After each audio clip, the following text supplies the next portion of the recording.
Greetings, cozy knights. Lower your swords and rest by the fire. Tonight, we journey through the hidden facts about Elden Ring's most unforgettable characters. The wanderers, the broken, the loyal, and the lost who haunt the lands between.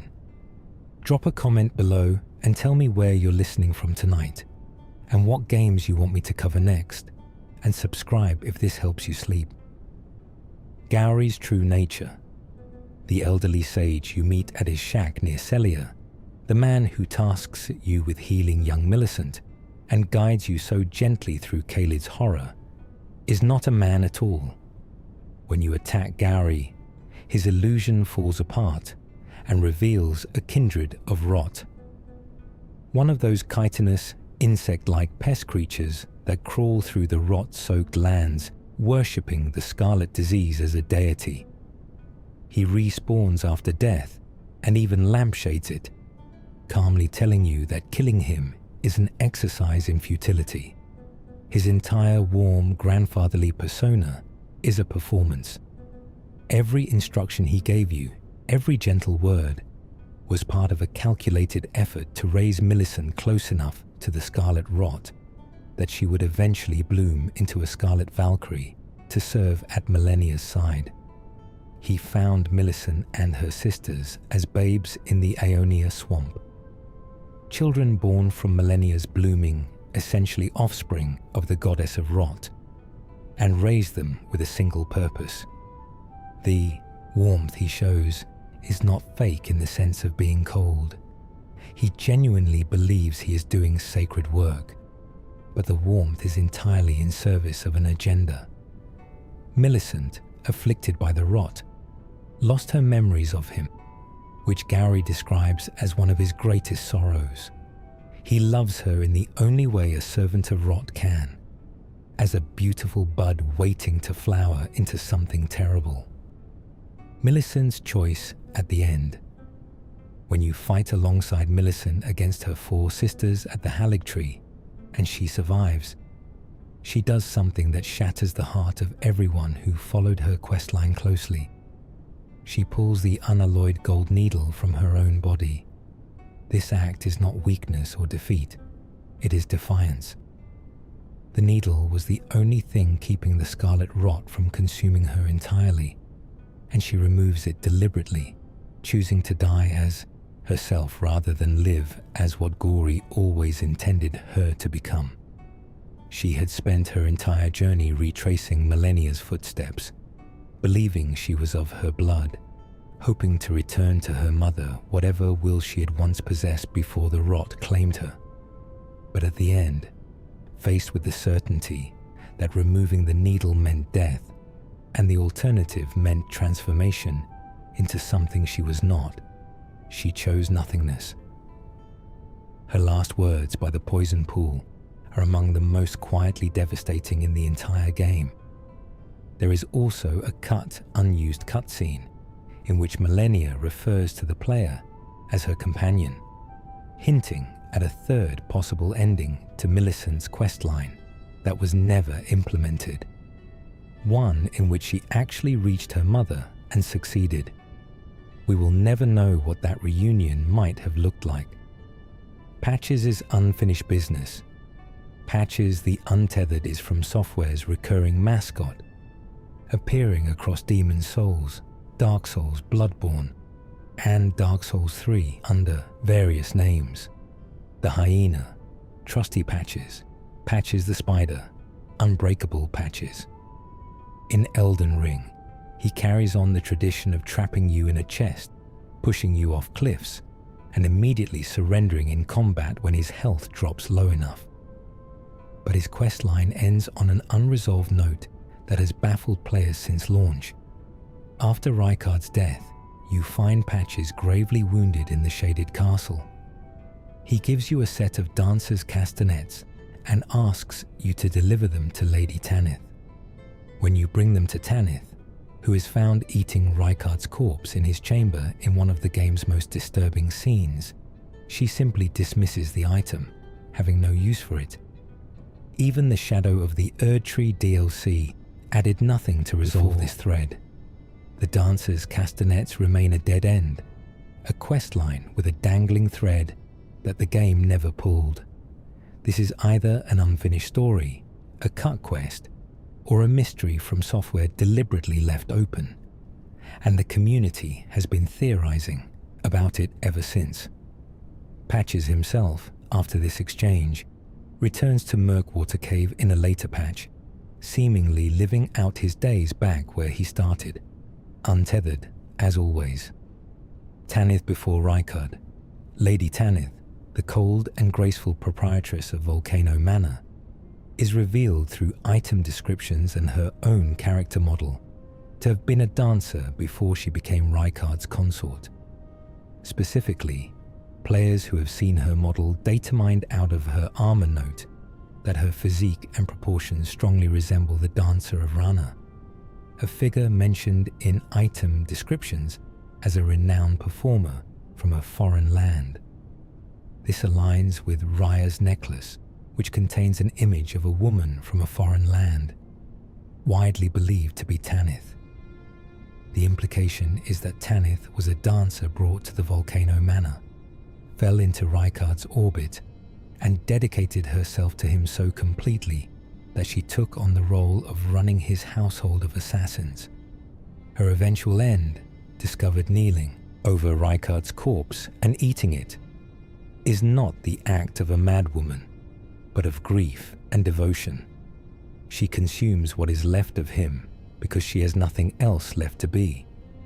There is something in the dancer's castanets patches gives you, meant for her, that suggests he genuinely wanted to offer her some comfort through the language of the art she once loved, a pair of instruments for the dancer she was before all of this. Raya's literary name. Raya the Scout, whose true name is revealed to be Zoraya's, is not just named randomly. Her name appears to be a direct reference to a 1978 fantasy novel by British author Tanith Lee called Knight's Master. In that book, the character Zoraya's is the disfigured child of a tyrant, raised by a hermit in isolation, entirely unaware of her true origins until the truth ruptures her understanding of herself. The parallel to the Elden Ring character is precise and deliberate. Raya was raised by Tanith, and the character was named for Tanith Lee, the author, believing herself to be human, entirely unaware that she is a man-serpent of Mount Gelmir, born of what the game describes as a repellent birthing ritual. When she discovers her true form, it breaks her. She asks you to kill her, or you can give her the tonic of forgetfulness so she forgets everything and survives. Her talisman reward, Dedica's Woe, is named for what is believed to be Ria's birth mother, a woman said to have given birth to a myriad of grotesque children, a detail that deepens her tragedy by implying she was unwanted not just by the world, but perhaps by the entity that brought her into existence. Goldmask's silent revelation. Goldmask is one of Elden Ring's most striking characters precisely because he never speaks a single word. He stands motionless, pointing at the Erd Tree, while his devoted follower, Brother Corin, interprets his gestures and brings his thoughts to the world. The leading theory among the community for why he cannot speak is that his mind is so completely consumed with processing divine truths and cosmic mathematics that verbal language has become an impossibility. Too slow, too imprecise, too full of noise. When you tell him the truth that Marika and Radagon are the same being, you are giving him the final piece of information he has been standing still and waiting for. The revelation crystallizes something for him. The imperfection of the Golden Order stems not from its laws, but from the fickleness of its gods. He works out an entire philosophical framework in silence, the mending rune of perfect order, and then dies on a hillside in the Ashen capital, leaving the rune and his ragged clothes behind. He was among the tarnished listed in the game's intro, meaning the guidance of grace chose him specifically. A man who foresaw the coming of grace before it even arrived, and who solved the problem of divinity without ever saying a word. Corin's quiet betrayal.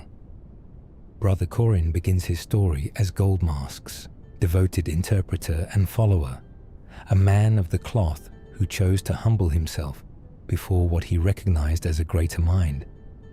But as their journey together progresses, something corrodes inside him. At the mountaintops of the giants, Corin begins to doubt Goldmask's conclusions, questioning the wisdom of a journey that seems to lead only toward disillusionment. Players who pay close attention notice that when Goldmask's corpse is found at the bottom of the Colosseum cliffs in Leyndell, Ashen Capital, Corin is nearby, and not particularly grief-stricken. A number of players have concluded that Corin pushed Goldmask from the cliff. The positioning, the lack of wound explanations, and Corin's demeanor all point toward it. If true, it means the man who spent so long serving a genius ultimately could not bear to watch that genius's conclusions unmake the faith he had built his entire identity around. He would rather destroy the source of truth than accept what truth was telling him. Corin, who began as the humble one, ends as the one who may have committed the questline's most quietly devastating act. Bock's tree disguise. Bock the Seamster is one of the most easily missed characters in the entire game, because when you first encounter him, he is a small tree. A demi-human curse transformed him into the shape of a tree near Mirkwater Bridge in Limgrave, and he will call out to you faintly as you pass. If you attack the correct tree, the curse breaks, he transforms back, and gives you a heartfelt thanks along with 10 mushrooms. Bock himself is a demi-human who was cast out by his kin for being different, and who spent his life developing the skill of altering garments, a meticulous, painstaking craft, because it was the only thing that gave him purpose and self-worth. His questline ends at a crossroads. You can give him a larval tear to let him be reborn by Renala, or you can use the prattling pate that says "you're beautiful" in front of him, making him hear those words from you and decide to stay as he is. If you give him the larval tear, Renala's rebirth magic transforms him into something that cannot survive. He dies because the magic was never meant to work on someone like him. If you offer him the affirmation instead, he stays, works as your seamster, and lives. A character whose entire arc is about whether love is something you earn through transformation or something you are simply given. Hieta's Grapes. Lightseeker. Hieta is a blind woman you encounter multiple times across Liurnia, of the lakes and beyond, each time asking you to bring her a shabriri grape. She describes the grapes as providing a guiding light in her mind. Delectably sweet and searing, she says, something that illuminates the path to the frenzied flame. What she does not know, and what the player knows from the item description, is that shabriri grapes are the yellowed, rotting eyes plucked from people who have gone mad with the frenzied flame. They are not grapes at all. They are eyeballs. If you tell her the truth when she asks, she vomits and goes silent for a while, before eventually accepting the knowledge and continuing on her path anyway, because the light it offers her is real, even if the cost is grotesque. Her questline ends with her becoming the herald of the Three Fingers, offering the frenzied flame to the player in the depths of Leyndell. She is the most willing, the most gentle vessel for one of the game's most terrifying forces, a blind woman who was led toward an apocalyptic ending not by malice, but simply by following what she believed was divine light and being lied to every step of the way. The Dung Eater's Omen Heart. The Dung Eater is one of the most repellent characters in Elden Ring, a tarnished whose entire existence is devoted to defiling corpses in order to curse the souls of the dead and prevent them from returning to the Erdtree's grace. He is a war criminal in every sense, but the lore detail that explains everything about him is buried in his item descriptions. He has the heart of an omen without the body to match. Omens are born marked by the curse of the two fingers' refusal, twisted and monstrous bodies that the Golden Order shuns, chains, and hides. The Dung Eater was not born with that body, but he was born with that soul, a soul that knows it is rejected by the divine order and has decided, with absolute conviction, to drag everything else down with it. His mending rune, if used to mend the Elden Ring, curses all living things with the omen's mark permanently, spreading his rejection to every soul in the world. This is not an act of chaos for chaos's sake. It is an act of terrible equity. If I am marked as cursed, then all shall be marked as cursed. His horror is philosophical, and that makes it far worse. Miriel's ancient witness, Miriel, pastor of vows, the enormous, gentle tortoise in a mitre hat who tends the Church of Vows in eastern Liurnia, is far older than almost anyone acknowledges in passing. He was present at the church when Radagon and Renala exchanged their wedding vows, which means he has been alive and aware since before the shattering, witnessing the marriage that was meant to unite the Golden Order and the Carian lineage. He watched Radagon leave. He watched Renala shatter. He remained in the church that commemorates a union that no longer exists, keeping vigil over a ceremony whose principles are either destroyed or transformed. The Church of Vows sits positioned so that both Renala's academy and the distant Erdtree are visible from its grounds. It was built deliberately as a meeting point between two orders. Miriel never moves because his legs are not what they used to be, he says. But there is something deeper in his stillness.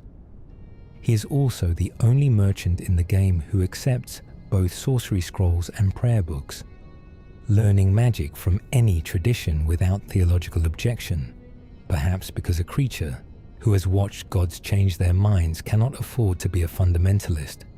When you attack him, he never fights back. He says others will not forgive you for what you have done, but he will. Latena's wolf. Latena the albinoric is found near the lakeside crystal cave in Liurnia, collapsed after being shot through the leg with an arrow, her white wolf companion Lobo lying dead beside her. She is first-generation albinoric, a race created by a Carian Academy project that attempted to birth life without the Erdtree, and first-generation albinorics age rapidly and die young. She cannot walk without pain, which is why she travels only as a spirit summon, riding Lobo even in ghost form. Her questline asks you to carry her to the apostate derelict in the consecrated snowfield, where a massive statue of an albinoric woman stands. This is her homeland, a place she has never seen but has spent her life trying to reach. When you bring her there and she sees the statue, she asks you to bury her beside Lobo when everything is done. She rewards you with a somber ancient dragon smithing stone. She is one of the only NPCs in the game who knows she is dying and chooses to spend her limited time completing a journey rather than hiding from her fate. She also does not fully trust you. Her entire introduction involves pointing an arrow at your face, which makes her decision to rely on you for the thing she wants most all the more quietly touching. Blackguard Big Boggart's final meal. Blackguard Big Boggart is one of the most affable minor NPCs in the game. A rough man who runs a boiling prawn stall and seems to have no real agenda beyond his business. If you buy enough boiled prawns from him and progress his questline, he relocates to the outer moat of Leyndell, where he appears again, content and simple and selling his food. But if you proceed with the Dung Eater's questline, Boggart is found dead in the moat shortly afterward, killed by the Dung Eater during an invasion.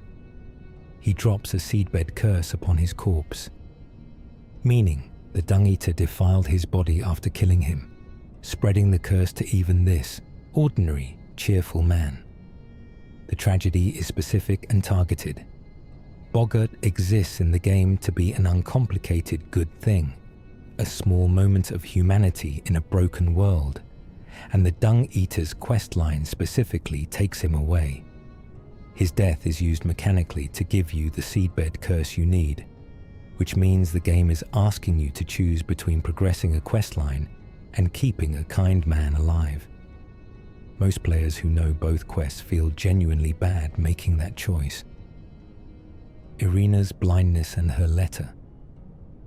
Irina, the young woman found sitting on the roadside near the Bridge of Sacrifice at the entrance to the Weeping Peninsula, is blind. She tells you her eyesight has been weak since birth. She escaped from Castle Morn when the Misbegotten rebelled, and her father sent her away with a small escort of soldiers, all of whom were later killed. She cannot see the dead soldiers around her. She cannot see the iron cleaver that ends up embedded in the ground beside her when the Misbegotten find her later. All she can do is sit and wait and hope that her father comes, and trust that a stranger she cannot see will carry a letter she cannot read to a place she cannot reach. Her letter to Edgar is one of the simplest things in the entire game. Just a daughter telling her father to be careful, to come home. Edgar reads it and says he will come as soon as his duty is done. He doesn't make it in time. Irina's body is found with the letter beside it, and the game offers no ceremony. She is just gone, the way people are just gone, without resolution or dramatic framing. From Software treats her death as the quiet, terrible thing that it is. Merchant Kale's hidden purpose. Merchant Kale, the travelling merchant found at the Church of Ella, near the game's starting point, is one of the very first friendly faces you encounter in the Lands Between. He sells you basic items, gives you the crafting kit, and points you toward Melina. But his item descriptions and backstory reveals something more specific. The travelling merchants in Elden Ring are the descendants of a people who were sacrificed, sealed inside great jars and left to die as offerings, and who were then condemned by the Golden Order to wander the Lands Between as permanent outcasts, forbidden from settling or building community. They carry their entire lives in their packs. The haunting chant that plays near merchants is their ancestral song, a melody passed down through generations of people who have no home and are not permitted to have one. Kale himself seems aware of this history, but does not dwell on it. He is warm, he is helpful, he offers what he has. His generosity is not despite his people's history of suffering, it may be because of it. The Twin Maiden Husks. The Twin Maiden Husks at the Round Table Hold are two women who have been fused together and petrified in the posture of offering. They sell items and exchange bell bearings for the goods of dead merchants. No explanation is given in dialogue. There is no quest line, no backstory conversation. Only their item description offers any insight, noting that they were once two maidens who served as guides and have been transformed into their current state, their original names lost. The horror is in the passivity. They are not distressed. They do not speak of their condition. They simply exist and offer and accept what is brought to them, as they apparently have for an unknowable amount of time, through the shattering and whatever came before. Some players believe they are connected to the two fingers, avatars or extensions of that divine communication network. Others believe they are simply what happens when people serve the Round Table Hold long enough, hollowed into function. Either reading makes the Round Table Hold, which presents itself as a place of safety and fellowship, significantly darker. Enya the Finger Reader. Enya is the old woman at the Round Table Hold who exchanges remembrances of slain demigods for their weapons and powers. She calls herself a finger reader, someone capable of reading the intentions of the two fingers and the greater will through the tactile language of their gestures. She is devoted to this service with a sincerity that reads as beautiful rather than unsettling, because she genuinely believes in what she does. Her lore is understated. She arrived at the hold to await the coming of a tarnished champion, as instructed, and she has been waiting patiently and faithfully for however long it took. When you arrive, she greets you with the same warmth she would have offered to anyone who came before you, and no one did. The remembrances she trades are described as echoes of the power of the demigods, and she handles them with reverence, treating the act of handing you Radan's powers or Millennia's weapon as a sacred exchange rather than a transaction. In a game full of characters who have been broken by the world's unraveling, Enya is remarkable for the completeness of her faith. Sorceress Selen's True Body. Selen is first encountered as a sorcery teacher in the Waypoint Ruins cellar in Limgrave, seemingly imprisoned there by Academy scholars who objected to her methods. Her questline eventually leads to a dungeon called the Witchbane Ruins, where you find her real body, shackled, kept alive but immobilized, her body slowly being merged with those of other sorcerers as part of her own forbidden research. She has been experimenting with what she calls the primeval current, attempting to unite all sorcerers into a single, incomprehensible mass of accumulated magical consciousness. The irony is that she escapes captivity partly through your help, then transforms herself voluntarily into the very graven mass she was working toward, and the result destroys her. What she built in the cellar in Limgrave was a copy of herself, a simulacrum she could project through while her real body was kept prisoner. Her intelligence and her ambition both survive intact long after anyone would have given up. The sorcerers who imprisoned her body were right to fear what she was doing. They just weren't right enough to stop it entirely. Nefeli Lu's Stormhawk. Nefeli Lu is a warrior, tarnished, who carries 2 Stormhawk axes, and the Stormhawks she uses are deeply connected to her heritage in a way the game reveals quietly. Stormhawks are the favored birds of Godfrey, the first Elden Lord, who took the Stormhawk Dean as a companion and whose warriors used storm-forged weapons. Nefeli is widely believed by lore analysts to be Godfrey's biological daughter. She carries his name, his weapon type, his fighting style, and his homeland's aesthetic. Gideon adopted her not out of affection, but because he recognized her bloodline and its potential utility. Her entire time at the Round Table Hold is shaped by a father figure who sees her as a tool rather than a person. When she eventually breaks from Gideon, takes up her axes, and assumes rulership of Stormvale Castle, the very castle that Godfrey once commanded before he became Elden Lord. There is a resonance to it that the game never loudly announces. She returns to her father's house. She did not know it was her father's house. She just went where she was drawn. The demi-human queen connections. Across Elden Ring's landscape, demi-human queens appear as powerful sorcerer bosses, large, commanding figures who lead groups of their smaller kin. What players rarely pause to consider is that demi-humans in general, including the one who cursed Bok into tree form, are a people with their own community structure, their own hierarchy, their own queens, their own dwellings. They are not random monsters. The misbegotten of Castle Morn, wolf-headed humanoids who rebelled against their oppressors in the castle.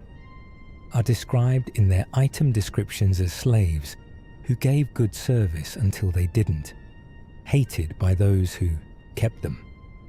The misbegotten rebellion is not chaos. It is the uprising of enslaved people. The grafted blade greatsword, the reward for defeating the Leonine misbegotten, was their symbolic prize and now yours. Acquiring it involves defeating the leader of a slave revolt and taking what they were fighting for. From Software does not editorialize this, but every item description makes it impossible to read as anything other than what it is. Rogier under Stormvale. Before Rogier ever becomes the thoughtful quest giver at the Round Table Hold, he makes a discovery under Stormvale Castle that poisons him. Beneath the castle, accessible through a hidden path past a basilisk-infested room, lies the enormous rotting head of Godwyn the Golden, the first demigod to die, killed in soul but not in body on the Night of Black Knives, his flesh now spreading deathroot into the soil and corrupting everything around it. A bloodstain shows Rogier being struck down by blighted death near this head. He survived, but the death blight began consuming him from that moment forward. When you find this head yourself and return to him with the black knife print he requests, there is a layer of meaning in the exchange. He is asking you to investigate the thing that is killing him, led by the same curiosity that got him hurt, unable to stop even now. His illness is not accidental. It is the consequence of being the kind of person who climbs down into the dark to look at what everyone else walks past. The woman in Nokron. After Fia's questline reaches a certain point and D, Hunter of the Dead, has been killed by Fia using the dagger you gave her, a woman appears kneeling in Nokron, the Eternal City. She never introduces herself. She never explains why she is there. She simply kneels. Players who have pieced together the lore recognize her as Dee's twin brother, a character who exists in this game as an absence, defined entirely by his sibling's death. If you give this figure Dee's twinned armor, he accepts it silently. The twin appears later with a specific, terrible purpose. He finds Fia and kills her. The revenge quest has no cutscene, no dramatic confrontation. You simply find Fia dead if you return after this exchange. The cycle of grief and retaliation plays out in total quiet, in a city underwater, between characters you barely understand, and the game gives you just enough information to feel the weight of it without ever explaining itself. From Software's willingness to leave these threads at the edge of comprehension is one of the things that makes Elden Ring's world feel genuinely inhabited. Ensha of the Royal Remains. Ensha is one of the most mysterious characters at the Round Table Hold. He stands near Gideon's room and never speaks. If you try to talk to him, the game gives you only the gesture, "What do you want?" which you then learn as an item. He has no voice lines. He has no quest line.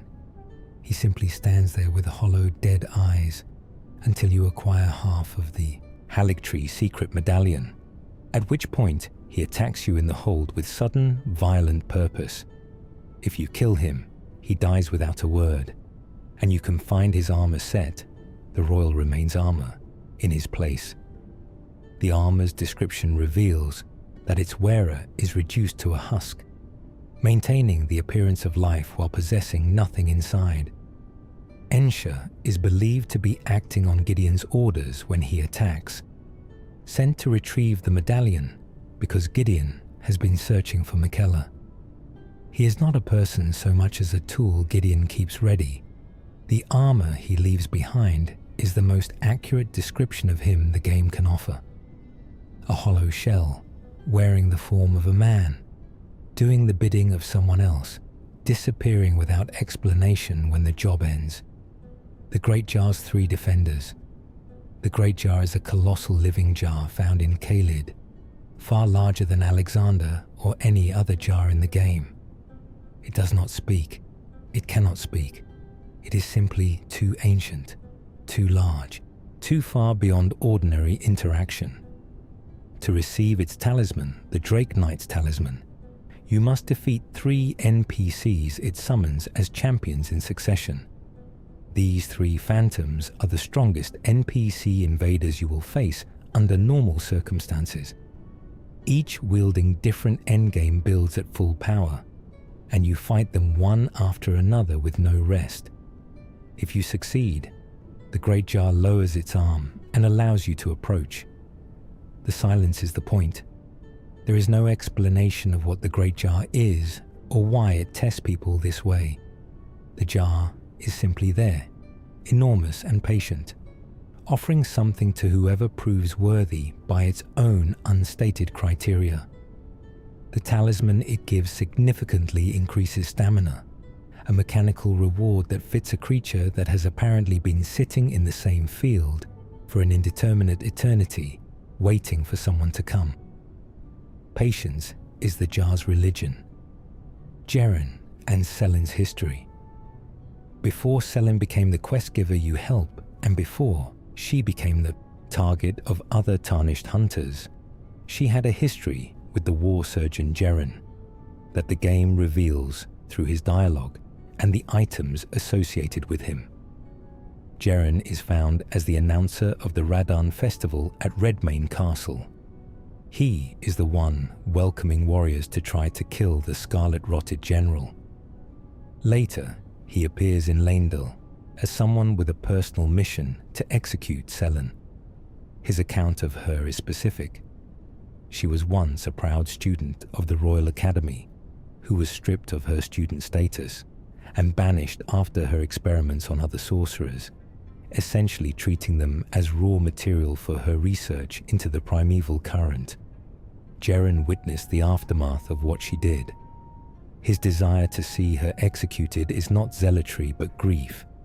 The grief of someone who remembers what the people she used looked like before.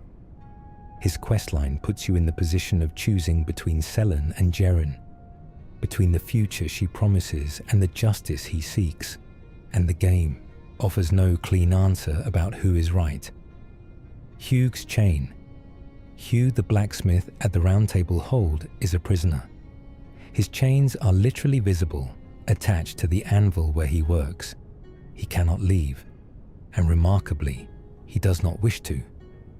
When you unshackle him, he remains at his post, telling you that the hold is his place and the work is his purpose. His binding to the Round Table Hold was placed by Marika herself, who condemned him to forge weapons until he created one capable of killing a god. He cannot remember why. His amnesia is part of the sentence. Whatever he did was severe enough that Marika erased his memory of it, leaving him with the punishment, but no context for the crime. He has fragments, nightmares he cannot interpret. His dedication to crafting god-slaying weapons is a compulsion he feels without understanding, which is a precise description of guilt without memory. The ache of something wrong without the ability to locate what was wrong. When the Erdtree burns, there are hints in his behavior that something of what he once was resurfaces briefly. He calls you his champion. He is proud of you. An imprisoned man who made something great and cannot fully understand why it matters. Nephili's Stormhawks. When idle. There is a detail in Nephili's idle animation at the Round Table Hold that most players walk past without stopping. When she is sitting alone near Gideon's quarters, she holds one of her Stormhawk axes loosely and stares at the floor. The Stormhawks depicted on her weapons are birds that have been imbued with storm magic, the same magic associated with Godfrey and the warriors of his homeland. Nephili fights in the petal whip style, which is associated with her house Hoslo and their tradition of honorable combat. But she fights with Stormhawk axes, not a petal whip. The weapons don't belong to her house. They belong to her blood, to a father she has no conscious memory of. Watching her handle those axes absent-mindedly while she waits, not knowing what she holds or what it means, is one of the small, wordless character moments that makes Elden Ring's world feel like it existed long before you arrived in it. The spirit jellyfish's story. The spirit jellyfish ashes you can find and summon, one of the first spirit ashes most players acquire, are described in their item description as the spirit of a young girl's beloved jellyfish. The young girl waited endlessly for her friend to return, and when the jellyfish did not come back, the creature's spirit remained behind, unable to leave. The connection to Roderica is strongly implied. She came from a castle full of death. She finds purpose in connecting with spirits, and she carries a grief she cannot fully articulate. If you give the jellyfish ashes to Roderica and speak to her about them, she has a unique reaction, becoming emotional in a way that suggests recognition. Whether the jellyfish was literally hers or simply resonates with her loss is left intentionally ambiguous. But the spirit jellyfish, when summoned, does not fight aggressively. It floats, it drifts, it casts healing mist around you. It seems, in some quality of movement, like something that is still looking for the person it belonged to. Sorcerer Azur and Lusat, two legendary sorcerers referenced throughout Elden Ring's magic systems, are Azur and Lusat, who are once among the greatest practitioners of glintstone sorcery in the Academy's history before they pursued the primeval current too deeply and were permanently frozen in states of transcendence or madness, depending on who you ask. Azur is found frozen in the hermit village on Mount Gelmir, motionless, his face locked in an expression that could be rapture or horror. Lusat is found deep in the Celia hideaway in Caelid, also frozen, crystallized and still.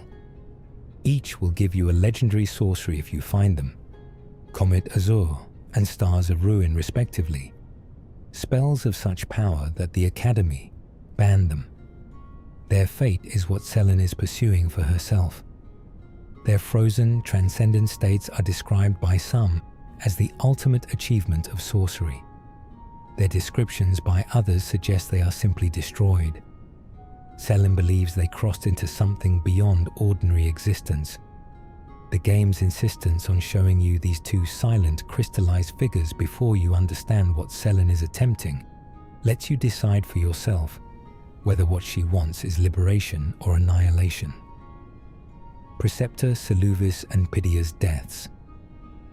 One of the most overlooked connections in Elden Ring is the synchronized death of Seluvis and Pidia, the Carian servant found in Caria Manor. Both die at the same moment during the progression of Ranni's questline. Pidia is described in item descriptions as someone who served Seluvis as a supplier of materials, a relationship that ran beneath the surface of the court's apparent structure. When you trigger the event that kills Seluvis, progressing Ranni's questline to its critical point, Pidia dies simultaneously, found fallen from a high wall in the manor, killed by the same moment that ended his collaborator. What makes this connection disturbing is what Pidia was selling. He sells Seluvis's scrolls, and his inventory includes items directly related to Seluvis's puppet-making operations.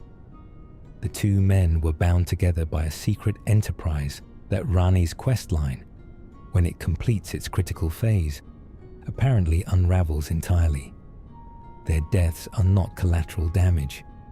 They appear to be the consequence of a specific, deliberate unmaking of something they had built together. The Shabriri parasite, the character Shabriri, who possesses the body of Yura the Bloody Finger Hunter in the late game, is an ancient entity described as a demon who spread the flame of frenzy across the world. He is not a separate physical being. He is something that inhabits and speaks through corpses. When he takes over Yura's body, it represents one of the most specifically cruel moments in the game. Yura spent his entire life hunting bloody fingers in service of his dead master, eliminating sources of chaos and invasion, and his corpse is then used by the ultimate agent of chaos and frenzy as a walking billboard for the frenzied flame. The tonic of forgetfulness, offered to you through Shabriri as Yura, is the poisoned gift, the thing that would make you forget the path you are on and choose fire instead. Shabriri's name itself has ancient significance, appearing in Jewish folklore as a demon of blindness, and the frenzied flame blinds Hayeta, even as she chases it. He is an entity that offers what people need in the moment while destroying their ability to see what they are choosing. Blackguard's prawns. Blackguard big. Boggart's boiled prawns and boiled crabs are not just convenient food items. They are the product of his trade on the outer moat, and the act of buying from him repeatedly is the trigger for him to move locations and for his questline to deepen. He is gruff, blunt, and appears at first to be merely the man who stole Raya's necklace. If you buy the necklace back from him and then continue purchasing his food, something changes. He becomes, against all apparent odds, fond of you. He tells you things. He moves to Lendel's moat because he heard business is better near the capital. He sets up his stall on a platform above the sewage and filth and sells his prawns with the same untroubled simplicity he showed in the swamp. The world is ending around him and he is still boiling crabs. There is something about Boggart that players respond to with genuine affection. Perhaps because he represents a version of survival that requires no heroism, just stubbornness and a stall and something warm to sell. Merchant Kale's warning. One of the most quietly haunting conversations in Elden Ring happens at Merchant Kale's location when you ask him about the eerie music that plays near all merchants. He is deeply reluctant to explain. When pressed, he tells you that it is the song of his ancestors, people who were sealed in great pots as sacrifices and condemned to wander the lands between in perpetuity after their sacrifice was deemed insufficient, or perhaps after they survived it. The merchants carry the song as both memory and mourning. Kale's willingness to tell you this at all suggests a degree of trust or exhaustion. He is at once one of the most generous NPCs in the game, giving you the crafting kit as a gift before you have even proven anything, and one of the most carrying, bearing a history of suffering passed down through generations that he cannot put down. Every merchant you hear after learning this history sounds different. The song becomes the sound of people who were used and discarded and told to keep moving, and found a way to make it beautiful anyway. Roderica at Stormhill. When you first find Roderica at the Stormhill shack, she is sitting among limb-covered sacks and talking softly about chrysalids. She mentions that she came with a group of companions to offer themselves to Godric, and that her companions were grafted, their bodies stripped and their limbs added to the monster growing in Stormvale. She is alive because the grafting failed to take on her. But she does not frame her survival as fortune. She describes it with a kind of guilt, as though staying alive when your companions were harvested is its own form of wound. The chrysalids she references are spirit cocoons, and she believes the spirits of her companions have formed inside them, waiting. Her connection to those dead companions, her ability to sense and communicate with their trapped spirits, is the foundation of everything she becomes as a spirit tuner. She did not develop a gift.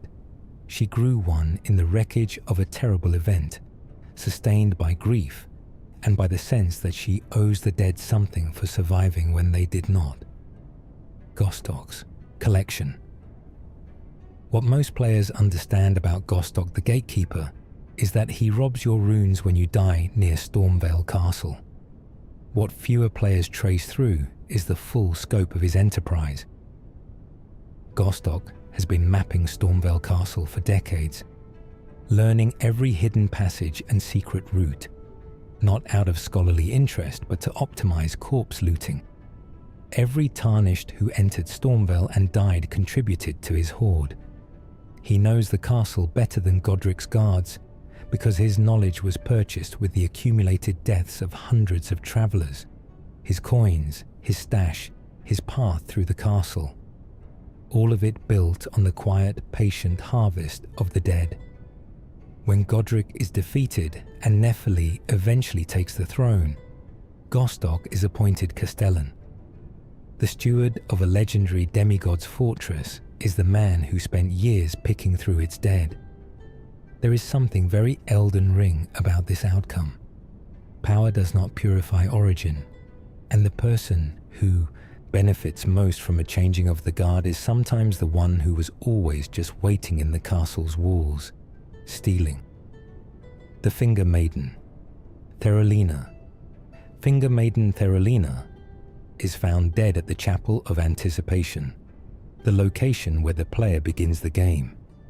She was the Finger Maiden assigned to guide the player's tarnished character, but she was killed by the grafted scion before the player arrived.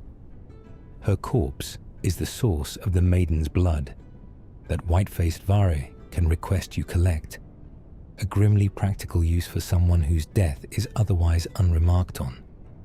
But consider what her presence means in the opening moments. The player is already a step behind, already arriving to find that the support meant to guide them has already been removed. She is the first loss in the game, predating your arrival, establishing that this world does not wait for you to begin before taking things from you. Players can return to the Chapel of Anticipation later using the teleporter at the 4 belfries. Her body is still there.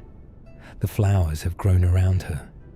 The grafted scion that killed her can be fought again.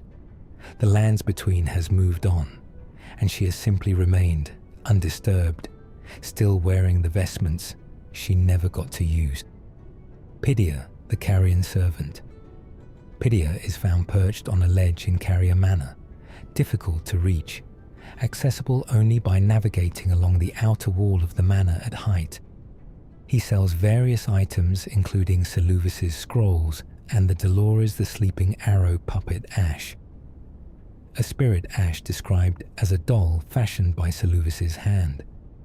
His position in the manor, separate from the other inhabitants, perched above and apart, mirrors his relationship to the people he serves.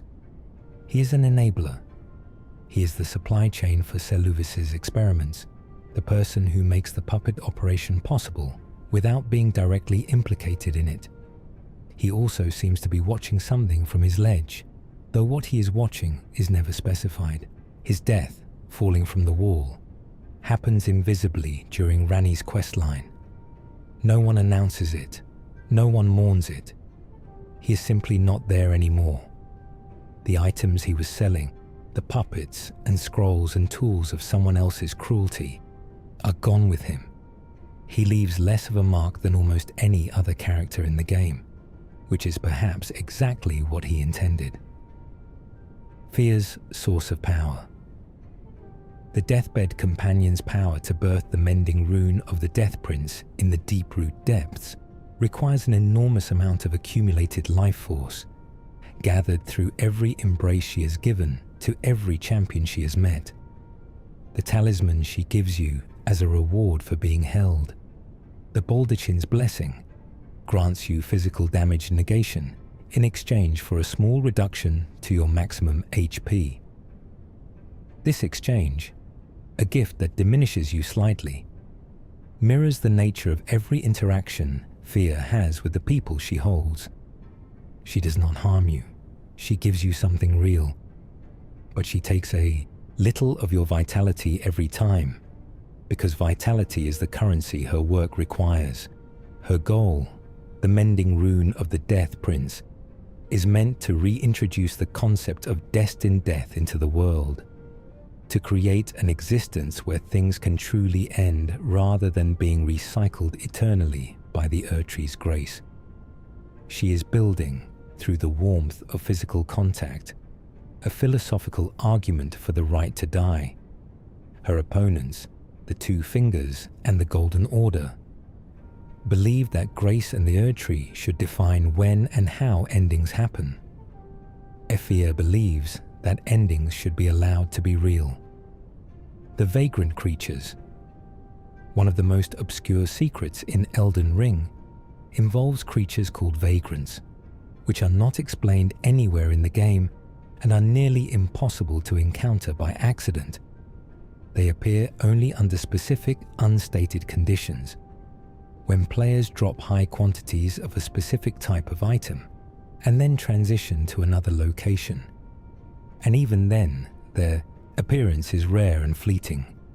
Vagrants are small, grotesque, crab-like creatures that scuttle away or attack without pattern. Their item descriptions identify them as creatures born from the accumulation of discarded items. Given animalistic life by the concentration of human longing and abandonment, they are the physical manifestation of things people threw away, of desire that was satisfied and discarded, of excess and waste given consciousness. They are not threats so much as symptoms. Most players complete entire playthroughs without ever encountering one. They exist in the margins of the game the way some truths exist in the margins of history, known to almost nobody, explicable only with the right context, genuinely strange when you finally see one. Sorcerer Rogier's final sleep. Rogier's death is one of the most understated exits in the game. He tells you, midway through his questline, that he will soon fall into a deep sleep from which he may not wake.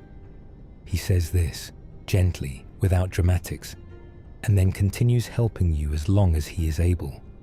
When you return to find him asleep, he is still breathing. When you return again, he is gone.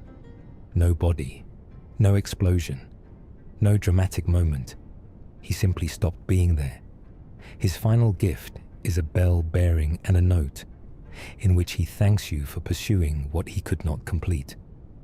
The dignity of his end is entirely in the absence of ceremony.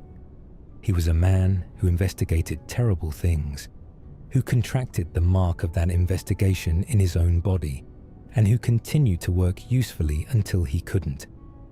The Tarnished often kill demigods and shatter the machinery of the cosmos, but the people who help them do it often just go to sleep and don't come back. Rogier's death is the kind the game is most honest about, the ordinary kind, the kind that does not get marked on any map. The Wandering Merchant's song. When you walk close to any of the wandering merchants scattered across the lands between, a distinctive, melancholy melody begins to play, a repeating motif that sounds unlike any other music in the game. It is not the dramatic orchestration of a boss fight or the atmospheric sweep of a region's ambient score. It is smaller than that, more human, more worn. This is the song of the ancestral people from which the merchants descend, kept alive through generations of wandering, passed down alongside the curse of rootlessness and the memory of what was done to them. The song does not change between merchants, whether you are in Limgrave or Caelid or the mountaintops. They all carry the same melody because they all come from the same loss. Players who learn the history of the merchant clans and then return to these encounters hear the music differently, not as background texture, but as testimony, the only form of preservation available to a people who were forbidden from building anything permanent, singing to keep alive what could not be written down or built up or passed on any other way. Bok's rebirth choice and what it costs. The choice at the heart of Bok's questline is deceptively simple to describe and genuinely complex to navigate. Bok hates the way he looks. He is a demi-human, small and angular and not human-shaped, and he wants more than anything to be beautiful in the way he has decided beauty looks. If you give him a larval tear, Renala will attempt to rebirth him into a human form. He will die because the process cannot make him what he is not. It can only reshape what is already there, and there is not enough there to hold the shape he wants. The game frames this as a failure but not a punishment. Renala did not kill him. He simply could not survive his own wish. The alternative, using the prattling pate that says you're beautiful in front of him, is not a lie the player tells. Bok hears the words and decides they are true, decides that they were meant for him, decides that the person he already is might be enough. He doesn't transform. He stays. And in staying, he becomes one of the few characters in Elden Ring who reaches the end of their story by choosing to remain alive. Bernal's path to the volcano. Knight Bernal is first encountered at the War Master's shack as a teacher of Ashes of War, a blunt and practical man who sells combat techniques without ceremony. He later appears at Volcano Manor as a recusant, a member of Tanith's assassin group, carrying out contracts without visible moral conflict.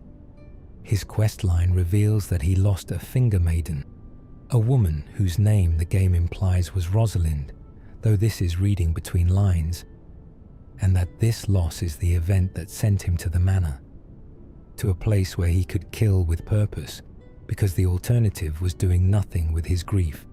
His final invasion near the endgame is the most telling moment. He attacks you near the Forge of the Giants, and what he does depends on your choices. The invasion reads differently if you kept Melina alive through the alternate path, and differently again if you sacrificed her as kindling. He is checking whether you made the mistake he made, choosing something over someone, or whether you found another way. His weapon, the blasphemous blade, was originally Rykard's, a man who trained for violence and ended up in a cult of blasphemers because he could not live without making loss mean something. Count Ymir and the Mother of Fingers. Count Ymir, High Priest of Manus. Meta in the Shadow of the Erdtree DLC is one of the most lore-significant new NPCs in the entire expansion. He is the keeper of Manus Meta, described as the Mother of Fingers, an entity that predates even the two fingers that guide the Tarnished, something older and stranger at the foundation of the whole divine communication network. Ymir's presence in the realm of shadow, quietly performing rites that connect to the deepest substrate of the world structure, suggests that the guidance of grace is not a simple divine gift, but a system with an infrastructure, a hierarchy, a source. His questline leads to a secret boss connected to this source. The information he imparts about the fingers and the greater will carries implications that reshape how players understand every NPC who serves those forces, including Enya, Corin, and every finger maiden in the game. He is quietly positioned as the priest of the thing beneath the thing, the man who knows where the signal comes from, and he seems neither satisfied nor distressed by this knowledge. Teolia and Centrina. Teolia is a DLC NPC found in the shadow of the Erdtree expansion, who describes himself as weak and useless, entirely devoted to Centrina and operating as her unlikely herald. Centrina was referenced in the base game through items like Centrina's torch and torches, described as a mystical figure associated with sleep, mercy, and the neutrality between waking and not waking. What Theolia's questline confirms is what the base game only heavily implied. Centrina is Miquella's other half, an aspect or alter of the eternally young demigod that expresses gentleness rather than ambition.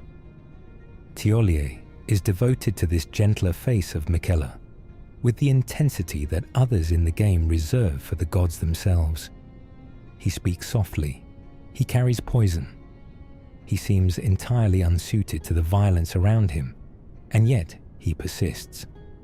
Saint Trina, when you find her in the stone coffin fissure, expresses concern over Miquella's path, believing that his ascent to godhood would be a prison rather than a liberation. Tiolier is carrying the message of the part of Miquella that does not want to be what Miquella is becoming. The Dragon Communion Priestess, found near the Grand Altar at the foot of the jagged peak in the shadow of the Erdtree DLC. The Dragon Communion Priestess is revealed to be a surviving ancient dragon, not a human who reveres dragons, but an actual member of that primordial species, transformed or diminished into a half-human form. She stands near the corpse of an enormous dead ancient dragon and warns you against challenging Baal the Dread, whose power she regards with something between reverence and terror. Her connection to Dragon Lord Placidusax is one of devoted service to a lord who no longer exists in any reachable form. She speaks about the legacy of the dragons, their former dominion, their eventual decline, with the particular quality of someone who lived through it and survived to become the last memory of what it was. Completing her questline grants access to spells that allow a degree of dragon transformation for the player, meaning her arc ends with her passing something of her nature onto you, the last transmission of a dying tradition, given to whoever was willing to listen. Fire Knight Queline's Devotion. Fire Knight Queline is a DLC NPC who invades you twice in the realm of Shadow, before becoming a friendly character at the Shadow Keep, and his story is one of the most focused portraits of true belief fanaticism in the expansion. He is a knight who served in the Crusades fought in Marika's name, and he has given everything to that cause, reshaping his own great sword into the form of the lance once wielded by his liege as an act of personal devotion.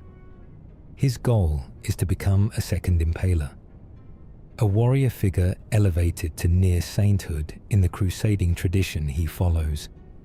He fights with his spear-like greatsword and fire and what appears to be genuine conviction that the cause he serves is righteous. What makes him interesting rather than simply violent is the specificity of his belief. He is not a zealot in general. He is a zealot for a particular legacy, a particular person, a particular form of the Crusade's purpose. His armor can be obtained, his spirit can be summoned. When summoned, he fights immediately, no hesitation, impaling enemies with fire. He died as he lived, fully committed to the last. Igon Singular. Obsession. Egon is a DLC NPC consumed by one thing: hatred for Baal the Dread. He is found in the cliffs near the jagged peak, battered and barely functional, muttering about the dragon who apparently destroyed or severely injured him, and whom he has dedicated whatever remains of his life to killing. His questline asks you to fight Baal alongside him, and he has a summoning sign at that boss fight. When summoned, he narrates the battle in real time with a combination of terror and ecstatic rage that is entirely unique in the game. He shouts, he names Baal's attacks, he provides what amounts to a live dramatic commentary on the most difficult dragon fight in the DLC. His obsession is so complete that he has essentially stopped being a person and become a purpose. Kill the dragon. When the fight is over and Baal is dead, Igon has nothing left. His armor and weapons can be obtained. The singular focus that defined him vanishes when its object is removed. He is one of the DLC's most memorable characters, not despite, but because of how narrowly he was constructed. Every part of him aimed at one thing, and then that thing was done. Redmane Freya's Hidden Scars. Redmane Freya is a DLC NPC who once fought alongside Rudden, and now travels through the realm of shadow seeking Miquella, like many of the expansion's followers. a data miner who revealed the models beneath NPC armor, showed that Freya's face, under her helm, is scarred by scarlet rot. This is consistent with her lore. She fought in the catastrophic clash between Radan and Malenia, the battle that unleashed the rot across Caelid. The rot reached her too. She survived it, or survived it well enough to keep fighting, which, given how the rot functions in this world, is an act of considerable will. Her scarring is never mentioned in her dialogue, because she never removes her helmet, and no one in the game comments on what is inside it. The developers built it anyway. This is the kind of detail that cost development time and awards zero gameplay recognition, included purely because the character's history should be visible somewhere in the geometry of her existence, even if only data miners and the game itself will ever see it. Anspark's divided loyalty. Sir Anspark in the shadow of the Erd Tree. DLC arrives in the realm of shadow having served Morg, Lord of Blood, as a devoted follower, and then, upon Miquella's emergence, shifted his allegiance to Miquella, along with many others drawn by the demigod's irresistible charm. What complicates Anspark is that his transition is not simple conversion. He remembers Morg. He acknowledges where he came from. He seems to be processing the experience of having loved one lord, and then finding himself inevitably, almost against his will, drawn to another. Miquella's power to inspire devotion, described in the game's lore as essentially a form of magical compulsion, the same bewitching force that drew in Radan, means that the characters who followed Miquella into the realm of shadow may not have chosen freely. Anspark's willingness to assist you against Miquella's final form, if the questline is followed, reads as someone who noticed the pull and decided to resist it, or at least to point it at something useful, rather than letting it consume him entirely. The Living Jar's origin in the realm of shadow. The shadow of the Erd Tree. DLC reveals a dark origin story for the Living Jars that contrasts with how they are viewed in the lands between. In the realm of shadow, ghost NPCs reveal that being sealed into a jar was historically used as punishment by the Hornsent people, a consequence for transgression against the community. A ghost NPC begs an unseen figure not to transform him into one. Another Hornsent ghost, however, refers to the process as the shaman's natural lot in life and compares it to sainthood. In the lands between, by contrast, being a living jar is considered an honor, a vessel that carries the spirits and remains of the dead, a purpose-built container for the sacred weight of those who have passed. The same practice, the same physical form, read entirely differently by two cultures that encountered it differently. For Alexander and Jarburn and the Jar people of Jarburg, jars are dignity. For the people whose punishment created the practice, jars are a sentence. History, the DLC suggests, is largely a matter of who got to name the tradition first. Dryleaf Dane's Empty Hands. Dryleaf Dane is a DLC NPC and one of Miquella's followers encountered in the Skadu Altus region. His combat style is unique in the game. He fights entirely with his bare hands using a technique called the Dryleaf Arts, a martial discipline that treats the body itself as sufficient weapon. His story involves a commitment to austerity. He gave up material weapons not as a spiritual gesture, but as a practical conclusion, believing that anything added to the body is ultimately a liability, a thing that can be lost or broken. His questline and ultimate fate tie into the broader tragedy of Miquella's followers, most of whom gave something up to be here, most of whom are operating on a belief they may not survive having. The Dryleaf Arts he uses, when learned by the player, represent the game's acknowledgement that emptiness can be a form of power, that the nothing you carry can become the heaviest thing about you. Jolan's silence in the cathedral.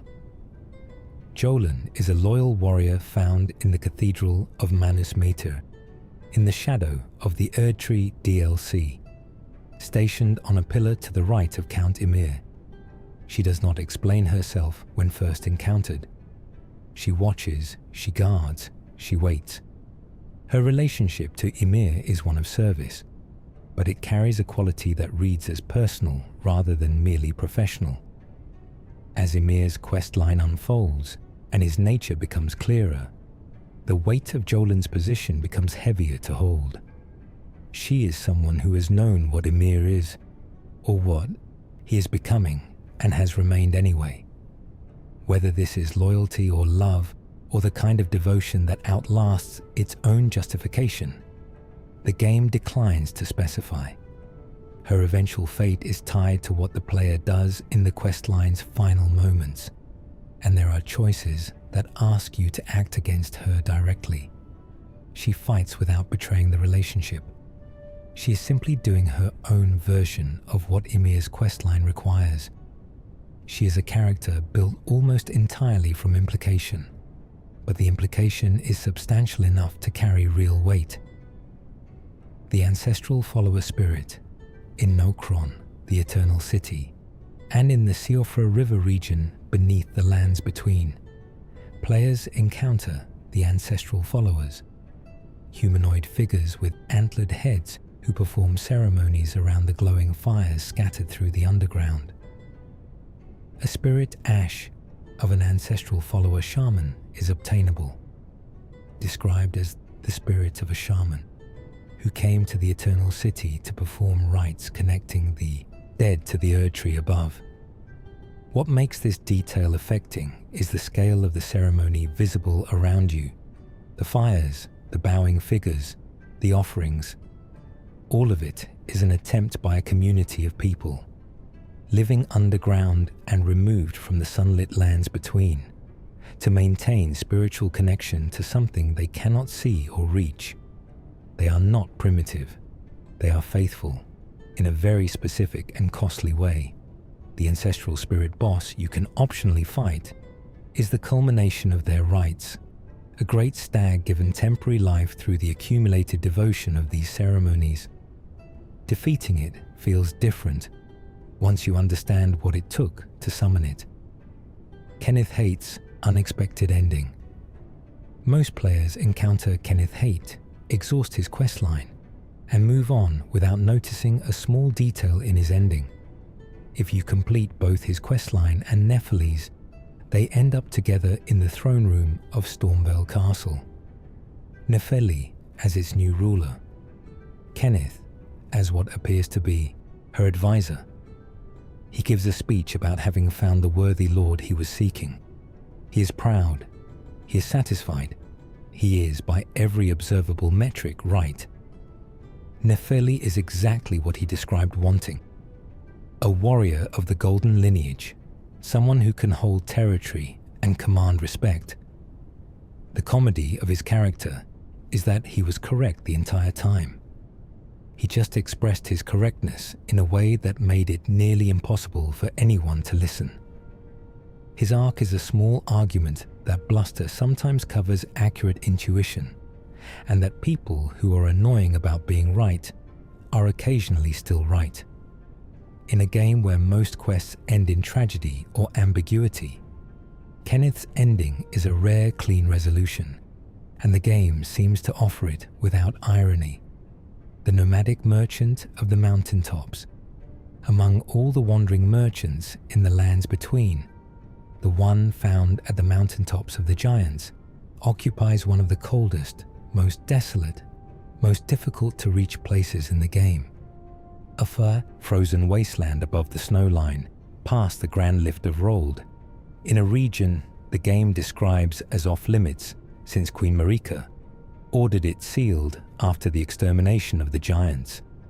This merchant is still there, still selling, still singing the ancestral song. How long has he been there? The ceiling of the mountaintops is ancient history by the time the Tarnished arrives.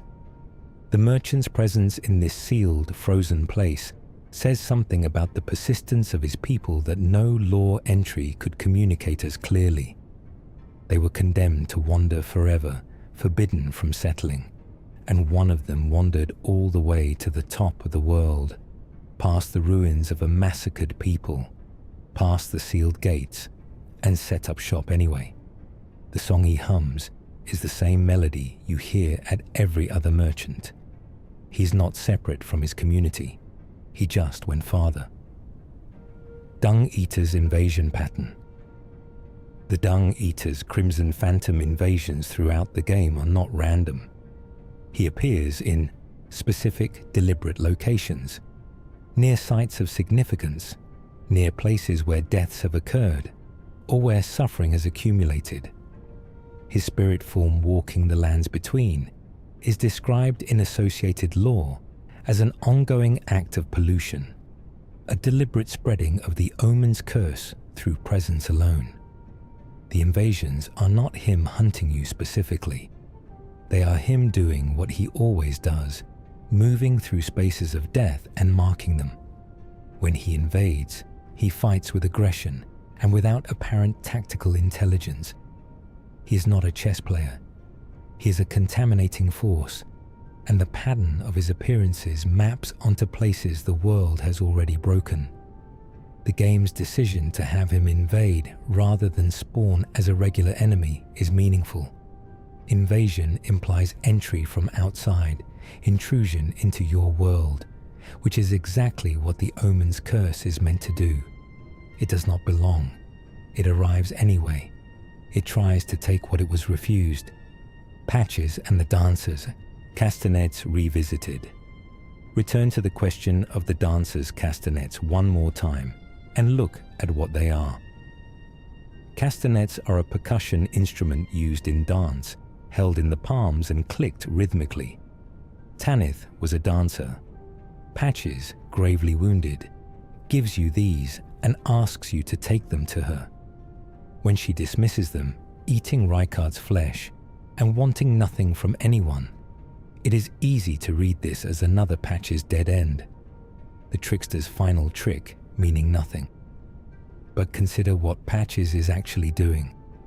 He is not tricking you.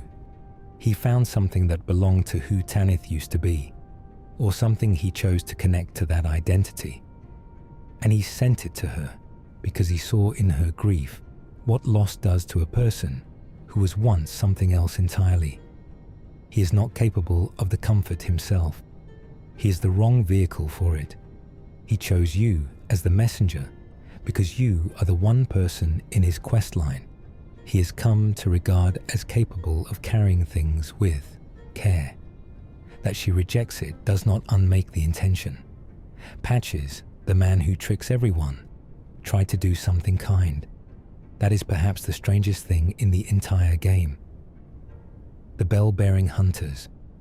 The bell-bearing hunters who invade you at merchant locations throughout the game are one of Elden Ring's strangest recurring encounters.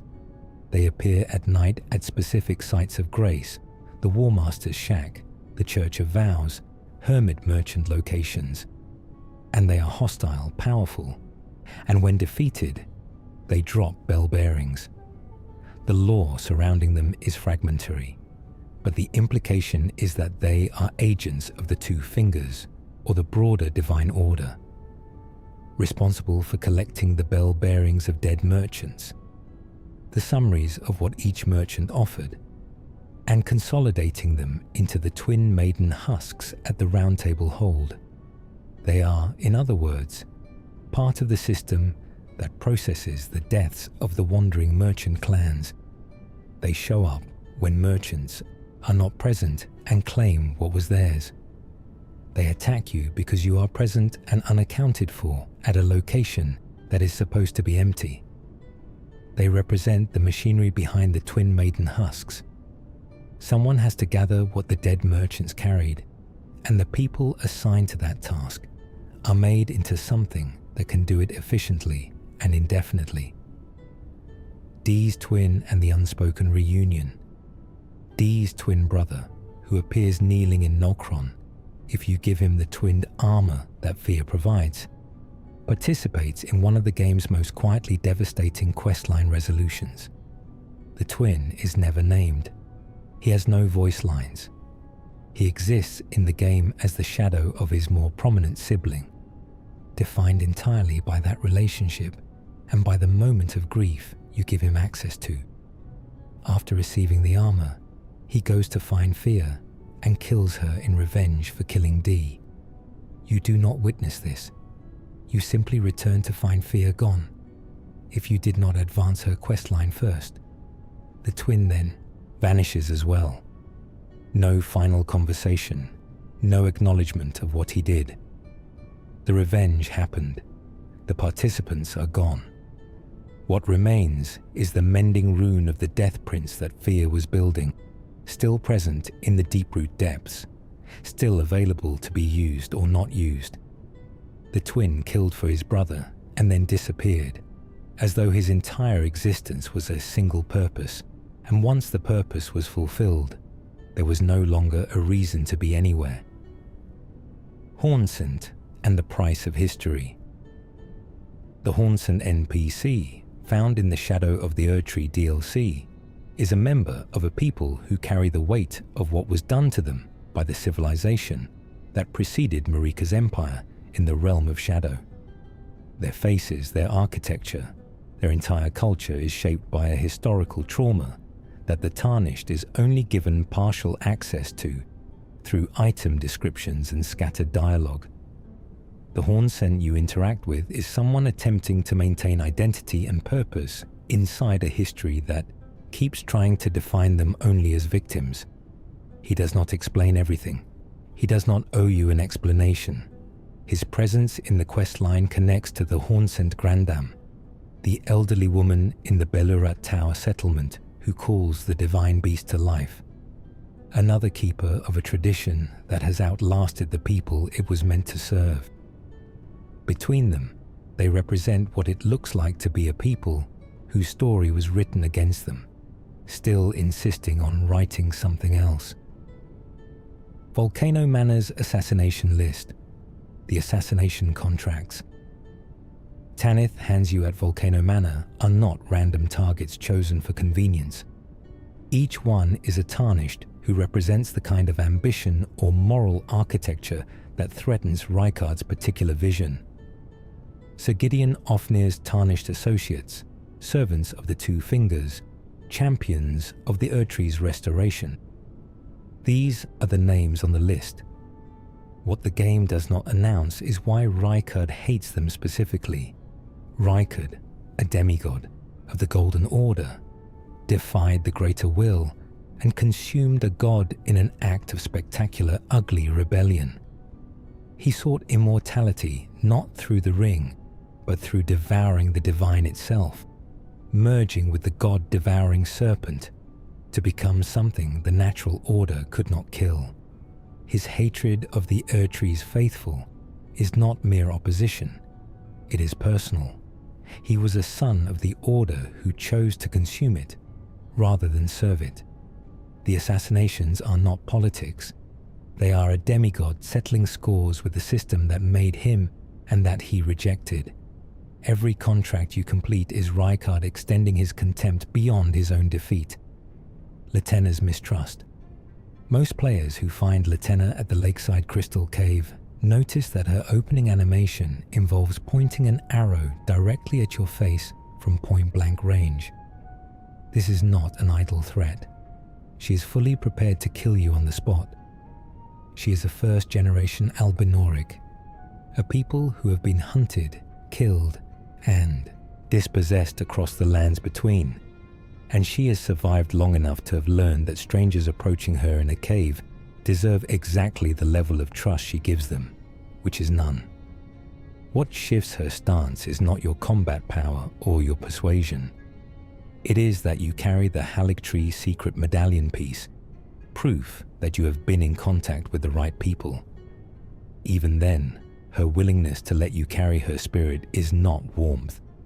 It is pragmatism with a specific emotional undercurrent. She wants to reach the Albinoric homeland in the consecrated snowfield. She cannot walk, and you are going there anyway. She is borrowing you. She will not pretend it is friendship. Her silence during the journey, and the specific emotion in her voice when you finally reach the apostate derelict together, is one of the most understated pieces of character writing in the game. Gideon Ofner's forbidden knowledge. Sir Gideon Ofner, the all-knowing, is a man whose entire identity is built on the accumulation of information, and who ultimately tries to stop the Tarnished from succeeding, not out of allegiance to the Erdtree, but because he has accumulated enough knowledge to conclude that the Elden Ring cannot be repaired by a Tarnished, and that trying will make things worse. He is the game's most thoroughly documented cautionary tale about what happens when intelligence becomes an end in itself. His chamber at the Round Table Hold is lined with books and scrolls, and he has agents throughout the lands between gathering information on every player's quest lines. He already knows where Nephilim is, what Millicent has done, where Raya came from. What he doesn't know, and cannot accept, is that his comprehensive picture of the situation leads him to a different conclusion than yours, because he is calculating from inside the system while you are acting outside it. His boss fight, in which he recites the names of every remembrance boss as though cataloguing your victories will somehow stop you, is a portrait of a man whose information gave him power over everything except inevitability. The Round Table Hold's impossible location. The Round Table Hold is not in the lands between in any conventional geographic sense. When Melina brings you there, you are transported out of the physical world entirely into a kind of grace-sustained space, a deliberate gathering point that exists adjacent to reality rather than within it.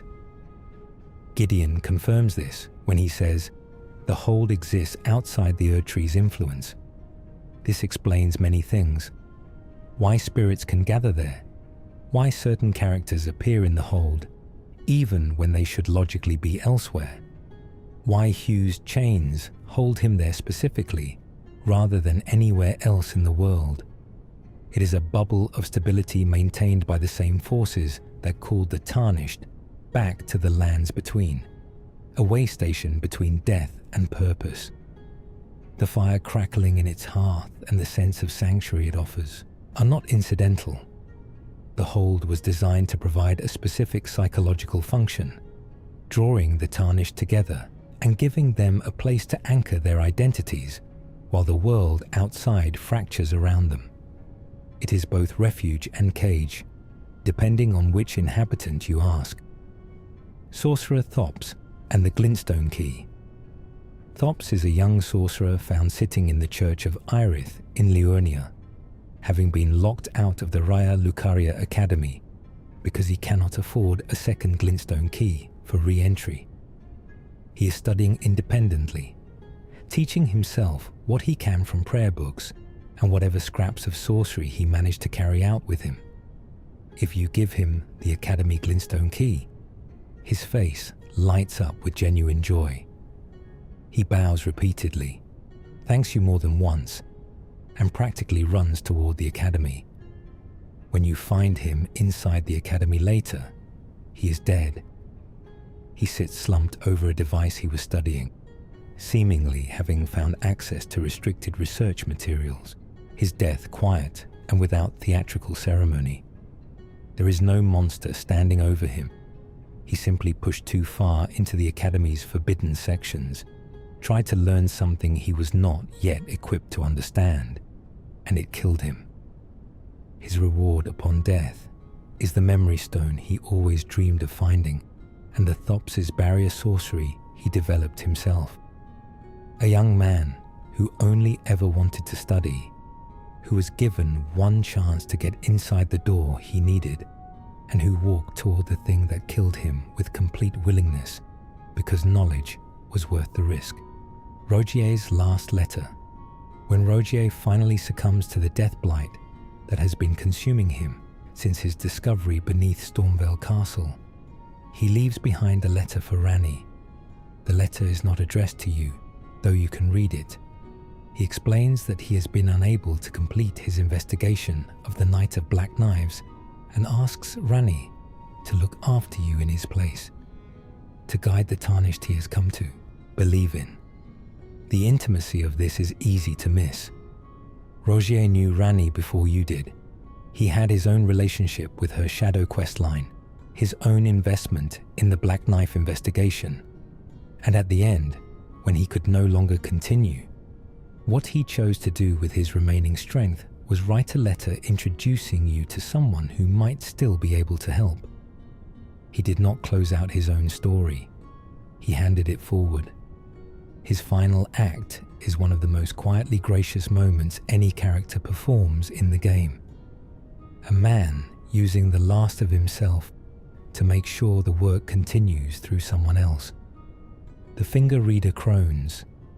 The 3 finger reader crones scattered across the lands between, found near the first step site of Grace, at the Round Table Hold, and in various other locations, are all performing the same function, reading the 2 fingers' gestures and translating divine intent into language that Tarnished can understand. They are women who have devoted their lives and their sight to this mediation, allowing their ordinary vision to deteriorate in service of the spiritual kind. What the game never announces but quietly demonstrates is that they are the information infrastructure of the Greater Will's agenda in the lands between. Every Tarnished who receives guidance about where to go, what to pursue, how to interpret the grace-lit path ahead, is receiving that guidance filtered through these women's interpretations. The accuracy of those interpretations is never questioned within the game systems, but the existence of multiple readers suggests the translation is not automatic. It requires interpretation, and interpretation is never neutral. What they tell you is not the voice of the divine. It is the voice of women who have spent their lives trying to understand what the divine intended and guessing where they cannot be certain. Iron Fist. Alexander's journey. Alexander, the Iron Fist warrior jar, is one of the most beloved characters in Elden Ring's history, and his death at your hands in crumbling Farum Azula is one of the game's most specifically earned emotional moments. What grounds that moment is the scope of the journey he is on. Alexander was attempting to fill himself with the glorious remains of great warriors, as is the tradition of the fighting jars, to make himself into a vessel worthy of legendary battle. He gets stuck in a hole in Limgrave. He is found stuck in a hole in Caelid. He gets stuck travelling with the festival crowd to Redmane Castle. He is hit by a pot near Seathwater River and needs you to smash the cracks out of him. Every milestone of his journey involves some form of undignified helplessness, and he accepts all of it with cheerful equanimity, because the destination matters to him more than the embarrassment of the journey. By the time he reaches Farum Azula, he has become something close to what he always wanted to be. His request that you kill him and take his innards is not defeat. It is completion. He wants the best of what he has become to continue inside of you, inside whoever will carry it next. The jar that could not get out of a hole wanted to become part of something that would keep fighting long after he was gone. Fear and the Age of Death. Fear, the deathbed companion found in the Round Table Hold's dim side room, is not a comfort seeker or a manipulator in the way she might first appear. She is a revolutionary. Her goal, revealed through her quest line and the mending rune of the Death Prince, is to restore the natural cycle of death to the lands between, to return death to what it was before the Erdtree absorbed the dead and denied them the ending they were owed. The lands between under the Golden Order is a world where death is not permitted to complete itself. Soldiers who die keep dying, over and over.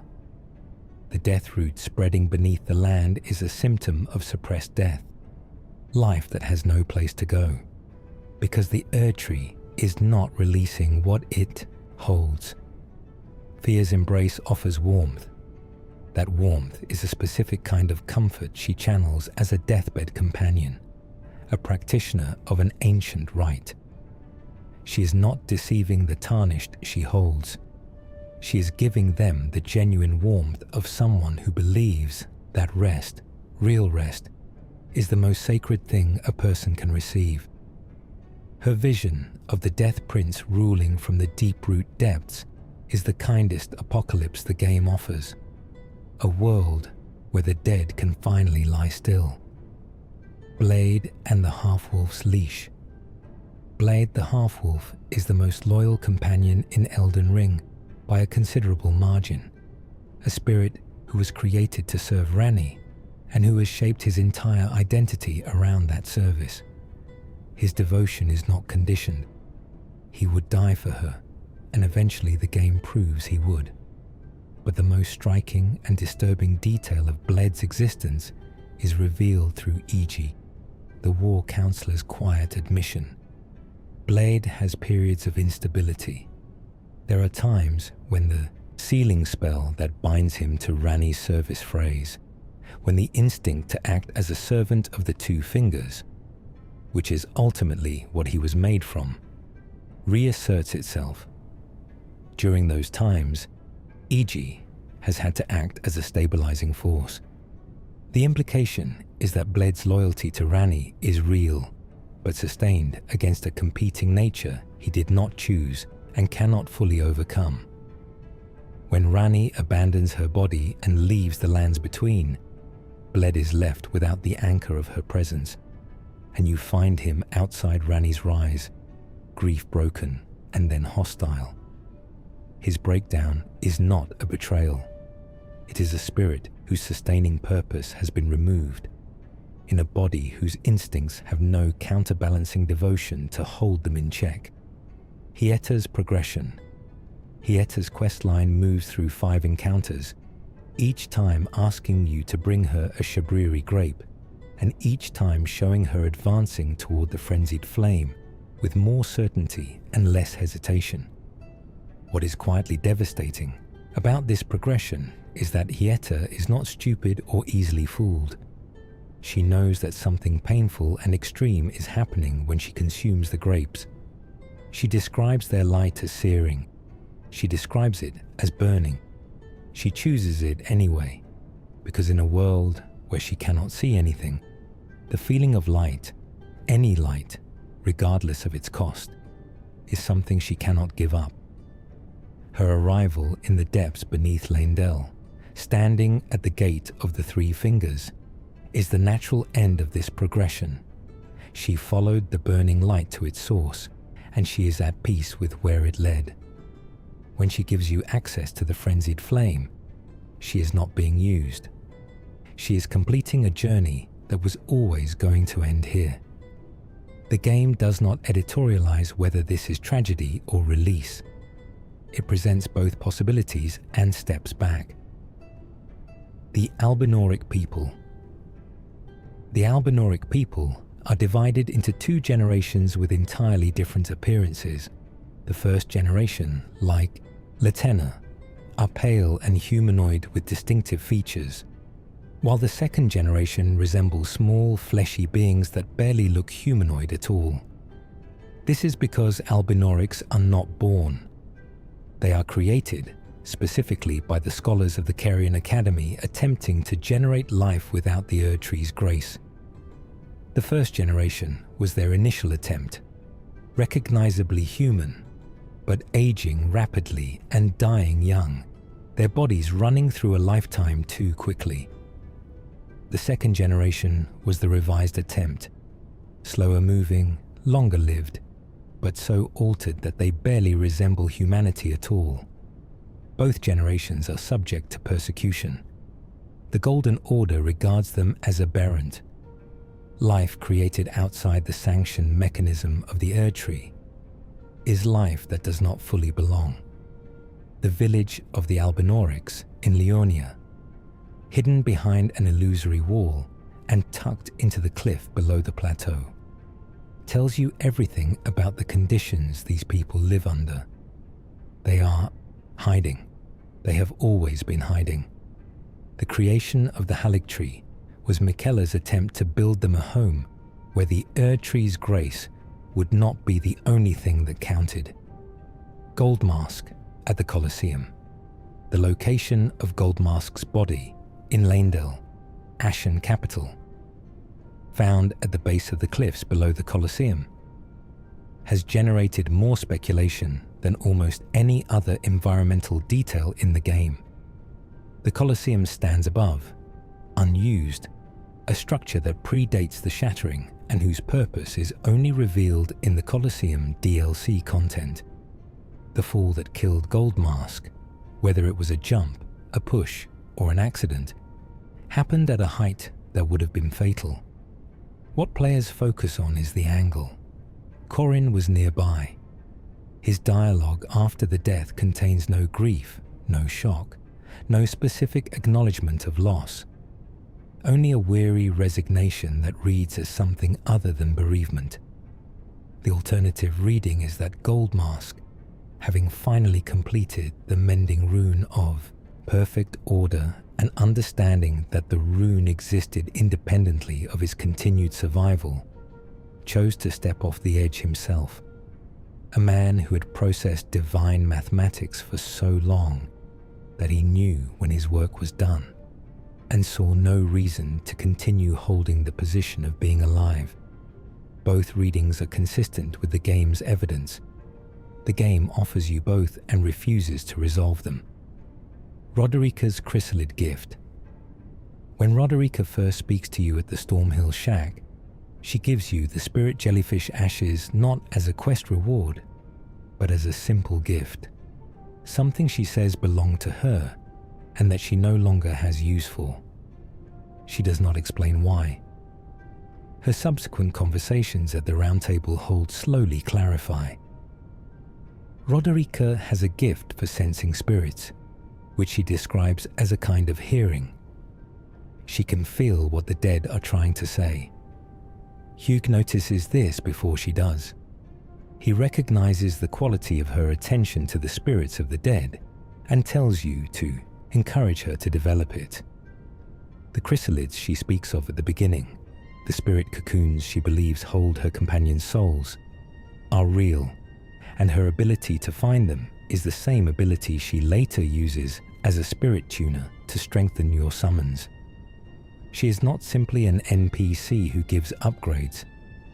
She's a person who learned to hear the dead because the dead she loved could not stop calling to her, and she had no other way to answer. Yura's Hunt. Yura the Bloody Finger. Hunter is encountered in multiple locations throughout Limgrave and Liurnia, always in pursuit of bloody fingers. Tarnished, who have been corrupted into uncontrolled invasion, attacking other worlds without consent or purpose. His entire life after a certain point has been devoted to this hunt, which he describes as an obligation to a mentor who was killed by a bloody finger long ago. He does not benefit from the hunts. He does not grow stronger from them. He pursues these specific targets because someone he loved was taken by one of them and the grief calcified into purpose. When his questline concludes with his death and his body being possessed by Shabriri, the cruelty is specific. A man who spent his life hunting the agents of madness and chaos is turned into the spokesperson for the most extreme madness the game contains.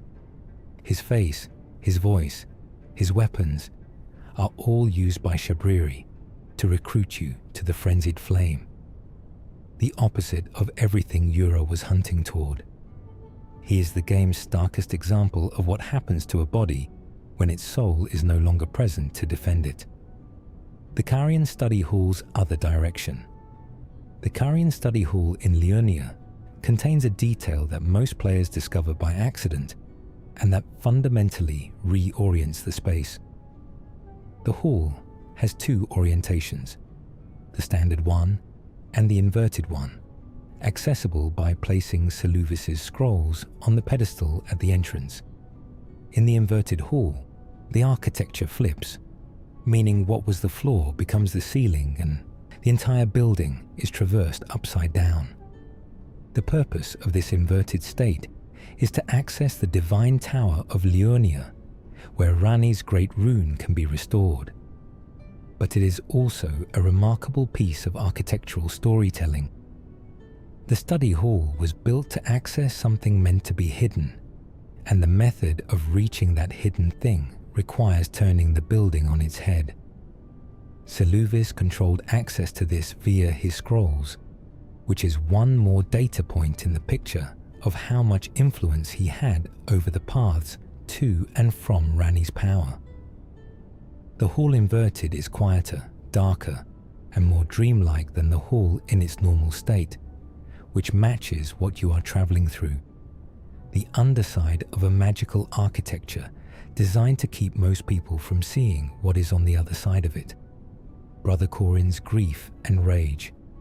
Before the question of whether Corin pushed Goldmask is one the game will ever answer, there is the smaller, sharper question of what Corin lost when Goldmask's conclusions began to challenge his faith. Corhin spent years as a priest of the Golden Order, teaching others, interpreting scripture, building an identity entirely within the structure of divine law. When he chose to leave the Round Table Hold to follow Goldmask, he was making an enormous sacrifice. The safety of the Hold, the community of the Tarnished, the comfort of familiar doctrine. All of it surrendered for a man he believed to be a living conduit of divine truth. What Goldmask's conclusions offered him was not the confirmation of what he believed. It was the suggestion that what he believed was based on a god with personal failings, that Marika and Radagon were the same being, that the imperfection of the Golden Order stemmed from the fickleness of its author, that the entire theological architecture Corin had devoted his life to was built on something fundamentally unstable. This is not a refinement of faith, it is its demolition. A man standing at the edge of that demolition, alone on a frozen plateau, with only the source of the revelation within arm's reach. The game lets you arrive at your own conclusion. Lutel the Headless. Lutel the Headless is a spirit Ash summon available relatively early in the game, and she is described in her item description as a knight who was beheaded on the road to the capital long ago, and who now wanders, still bound to her duty, still carrying the spear and great shield she carried in life. The detail that distinguishes Lutel from other headless warrior spirits in fiction is specific. She does not know she is headless, or if she does not consider it a meaningful reason to stop. Her aggression in combat, her disciplined shield work, the way she pursues enemies with the focused attention of a professional soldier, these are not the behaviors of a spirit confused about its condition. She remembers what she was and continues being it, the absence of her head apparently immaterial to her self-image and her purpose. She is one of the best tank spirits in the game by statistics, and she is also one of the most quietly funny character concepts in the entire world. A headless knight who has no trouble at all figuring out what needs to be done next. D, Hunter of the Dead. D is a man who exists in Elden Ring in the specific state of not having finished becoming what tragedy made him. He hunts undead not because of any formal commission or divine instruction, but because he cannot stop. The loss he experienced when the Deathroot corruption took someone he loved has calcified into a vocation that gives him just enough forward momentum to remain functional. His manner is clipped, uncomfortable, not unkind but incapable of warmth. He's the kind of person who has organized their grief so rigidly that it holds them upright but prevents them from bending. When fear kills him, using the very dagger you handed her, It is the completion of a sequence the game set up without fanfare. You gave Fear the weapon. Fear used it. D died. The game does not punish you or lecture you about the choice. It simply shows you the result. D's armor, given by his twin, represents the most he ever received from family. His death is as clipped and functional as his life. The round table holds invisible population. If you pay attention to the round table holds population, you notice it shifts over the course of the game. Characters arrive and depart. Quest lines bring people in and resolve them out, and certain chairs and corners gradually empty. By the late game, the hold has become noticeably quieter. Characters have died, left, or been transformed by their quest lines into something that no longer fits the hold's context. What the game is doing, quietly and without announcement, is tracking the attrition of those called by grace. The hold's roster represents the full complement of people the greater will, determined were worth summoning to challenge the shattering. As they die, leave, or reach their endings, the hold hollows. The fire in the hearth is still going when you return near the end. The chairs are mostly empty. The fellowship that was meant to anchor the tarnished has been consumed by the very quest it was meant to support. Millicent's four sisters. The four sisters who confront Millicent at the Halig Tree are not her enemies in any simple sense. They are identical in origin. All five of them were born from the same rot-infested place. All five of them are Scarlet Valkyries in potential, who were raised by Gowry as instruments of Millennia's will. What divides Millicent from her sisters is that she has the needle, and through you and Gory's interference, she developed a separate identity, an individual selfhood that her sisters, who remained in the Aeonia swamp and were not separated from their collective purpose, were never given the opportunity to develop. The fight against the sisters is therefore not a conflict between good and evil. It is a confrontation between the self and the self that never was, between the person Millicent became and the creature she would have been without the needle and the quest line and you. Her sisters are not wrong to want her back. They are the majority. She is the exception. The exception chooses to stay exceptional, and it costs her her life. Smithing Master Iji the war counselor, the enormous troll blacksmith found on the road toward Carrier Manor, is one of Ranni's oldest and most devoted servants, a figure whose loyalty to her predates much of the game's backstory. His size, his patience, his willingness to simply stand on a road and wait for centuries suggest that trolls experience time differently from humans, and that Iji chose his post by Ranni's service, fully aware that it might require him to stand in the same place for a very long time. What the game reveals about him through dialogue and item descriptions is that he has spent much of this waiting period managing Blade's instability, serving as the stabilizing anchor during the periods when the sealing spell failed. He has watched Ranni's shadow operatives and kept their secrets, and done the slow, unglamorous work of maintenance that allows the grand plan to exist at all. When he tells you about Blade's nature, he does not do so happily. He does so because you need to know, and because Ranni's safety requires that you have accurate information. After Ranni leaves, he sends you a letter asking you to forget Blade's name, to let the half-wolf's grief run its course without intervention. He is asking you to be merciful in the only way still available. You can ignore the letter. Most people do. The puppet soldiers. The puppet soldiers created by Seluvis's research and found throughout his laboratory in Three Sisters are the end state of a process that the game's item descriptions trace with cold precision. Seluvis was working on a method to strip the personality and will from living beings and replace it with an obedient, functional puppet state. The specific horror of his work is that the subjects are not dead. The amber starlight he used, combined with his proprietary potion, created something that moved and responded and could be directed, but no longer contain anything you could recognize as a person. He attempted to use this process on Nephili Lu and, implied through the Fingerslayer Blade questline, had ambitions of using it on Rani herself. That Rani learns of his intentions and his fate follows accordingly is one of the questline's most satisfying moments. The puppet soldiers left in his laboratory, still present after his death, still moving, are a specific category of tragedy. They are people from whom even the possibility of death as liberation has been removed. What Melina knew.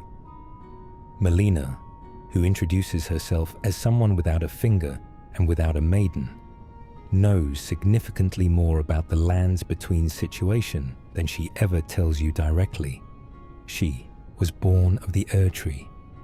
She says this herself, that she was born from the words of her mother in the depths of the Erdtree, and her mother is widely interpreted to be Marika. She carries a closed eye that opens only when she burns herself at the Forge of the Giants, an eye that would show something she has not yet been ready to see. Her willingness to sacrifice herself at the Forge, her specific knowledge of the history of the lands between, her guidance toward the Erdtree, all of this reflects someone who has been preparing for this journey for a very long time. She does not guide you randomly. She guides you deliberately, even when the destination is not one she personally desires. When she tells you at the Forge that she wishes she could have gotten to know you better, it is not sentimentality. It is the specific regret of someone who accepted a long time ago that this was always how her role ended. The Night of Black Knives commemoration.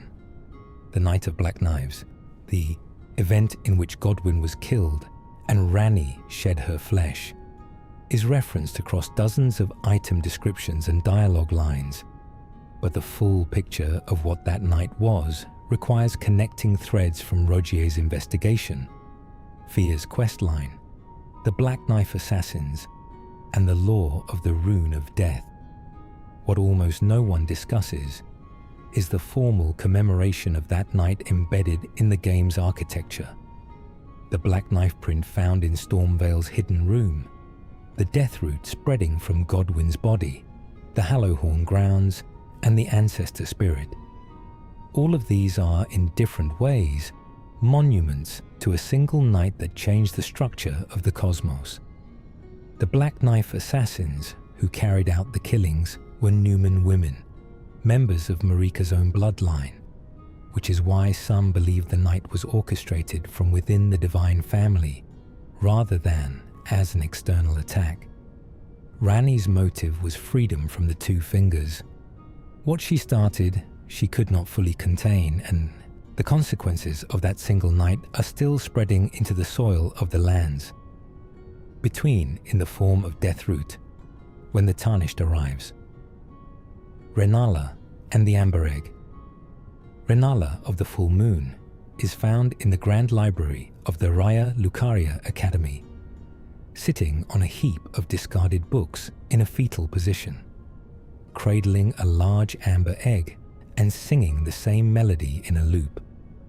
Her scholars, her former students, the people who devoted their lives to her, have all gone mad and turned against the Academy.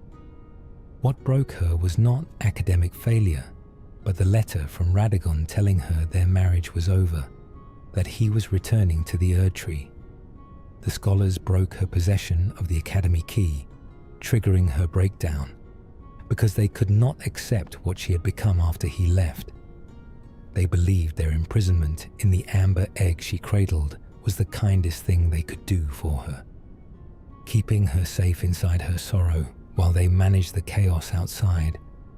What she does in the library before your arrival is perform endless rebirths. She has the power to rebirth any living thing, and she uses it compulsively, because it is the only magic that still means something when the person you transformed yourself for has transformed into someone else entirely and left without looking back. The wandering nobles. The wandering nobles found throughout the lands between. Those slow-moving, torch-carrying figures in tattered finery who walk in circles around ruins and abandoned estates are minor enemies that most players kill without a second thought.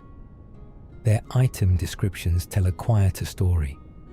These are men and women of the Golden Order's landed class who lost everything in the shattering, whose estates were destroyed, whose families were killed or scattered, and who now wander in a state of dispossession so complete that it has removed the capacity for rational behavior. They are not hostile because they are evil. They are hostile because they are lost, in a way that goes past geography and into the self. The finery they wear is what they still have of who they were.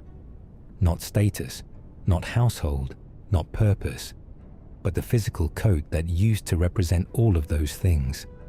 They are the human remainder of a social order that collapsed, still wearing the uniform of something that no longer exists.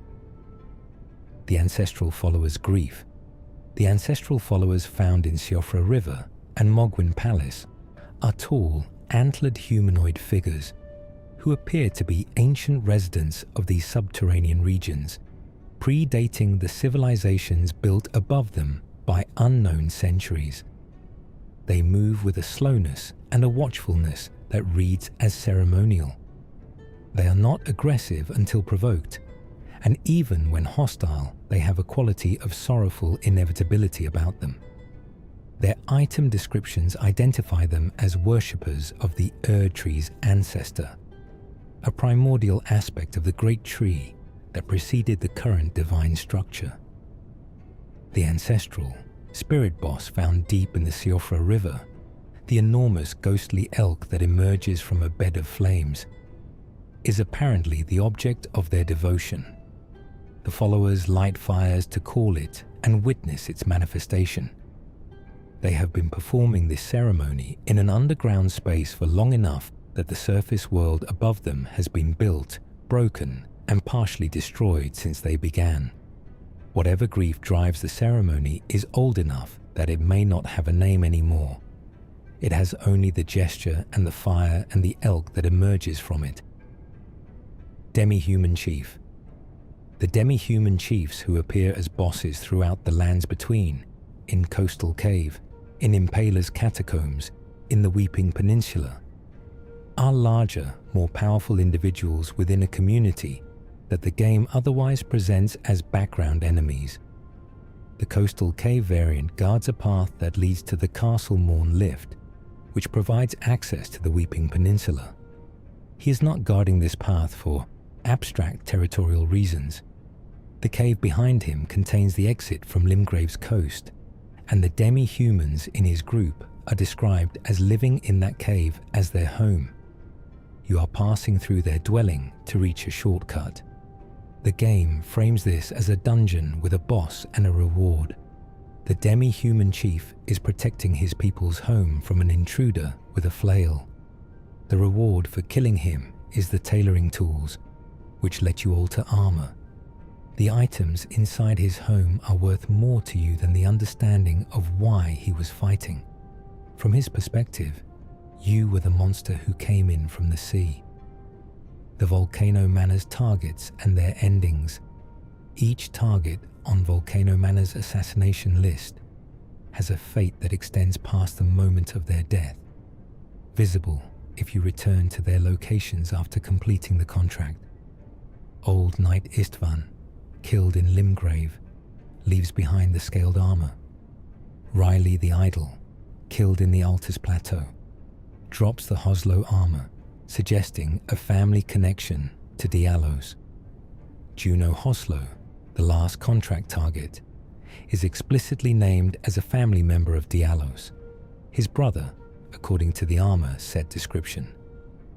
Diallos, if still alive at the time of this contract, reacts to his brother's death in a way that closes out his arc with a specific kind of sorrow. He says he cannot feel what he is supposed to feel. His brother was complicit in the Volcano Manor's work, and Diallos knows this. But the abstract wrongness of what his brother chose does not erase the concrete grief of losing him. The assassination list ends with a family rupture, and Diallos, who has spent his entire questline failing to be the man he wanted to be, watches it happen from a distance and cannot even perform the emotions correctly. The Cathedral of Dragon Communion. The Cathedral of Dragon Communion, found off the coast of the Weeping Peninsula, is accessible only by a winding path off the main road, and it houses a merchant who sells Dragon Communion incantations in exchange for dragon hearts. The implication of Dragon Communion, consuming the hearts of dragons to absorb their power, is extended by the cathedral itself, which is populated by draconic figures who are not hostile until provoked and who appear to be performing some form of worship.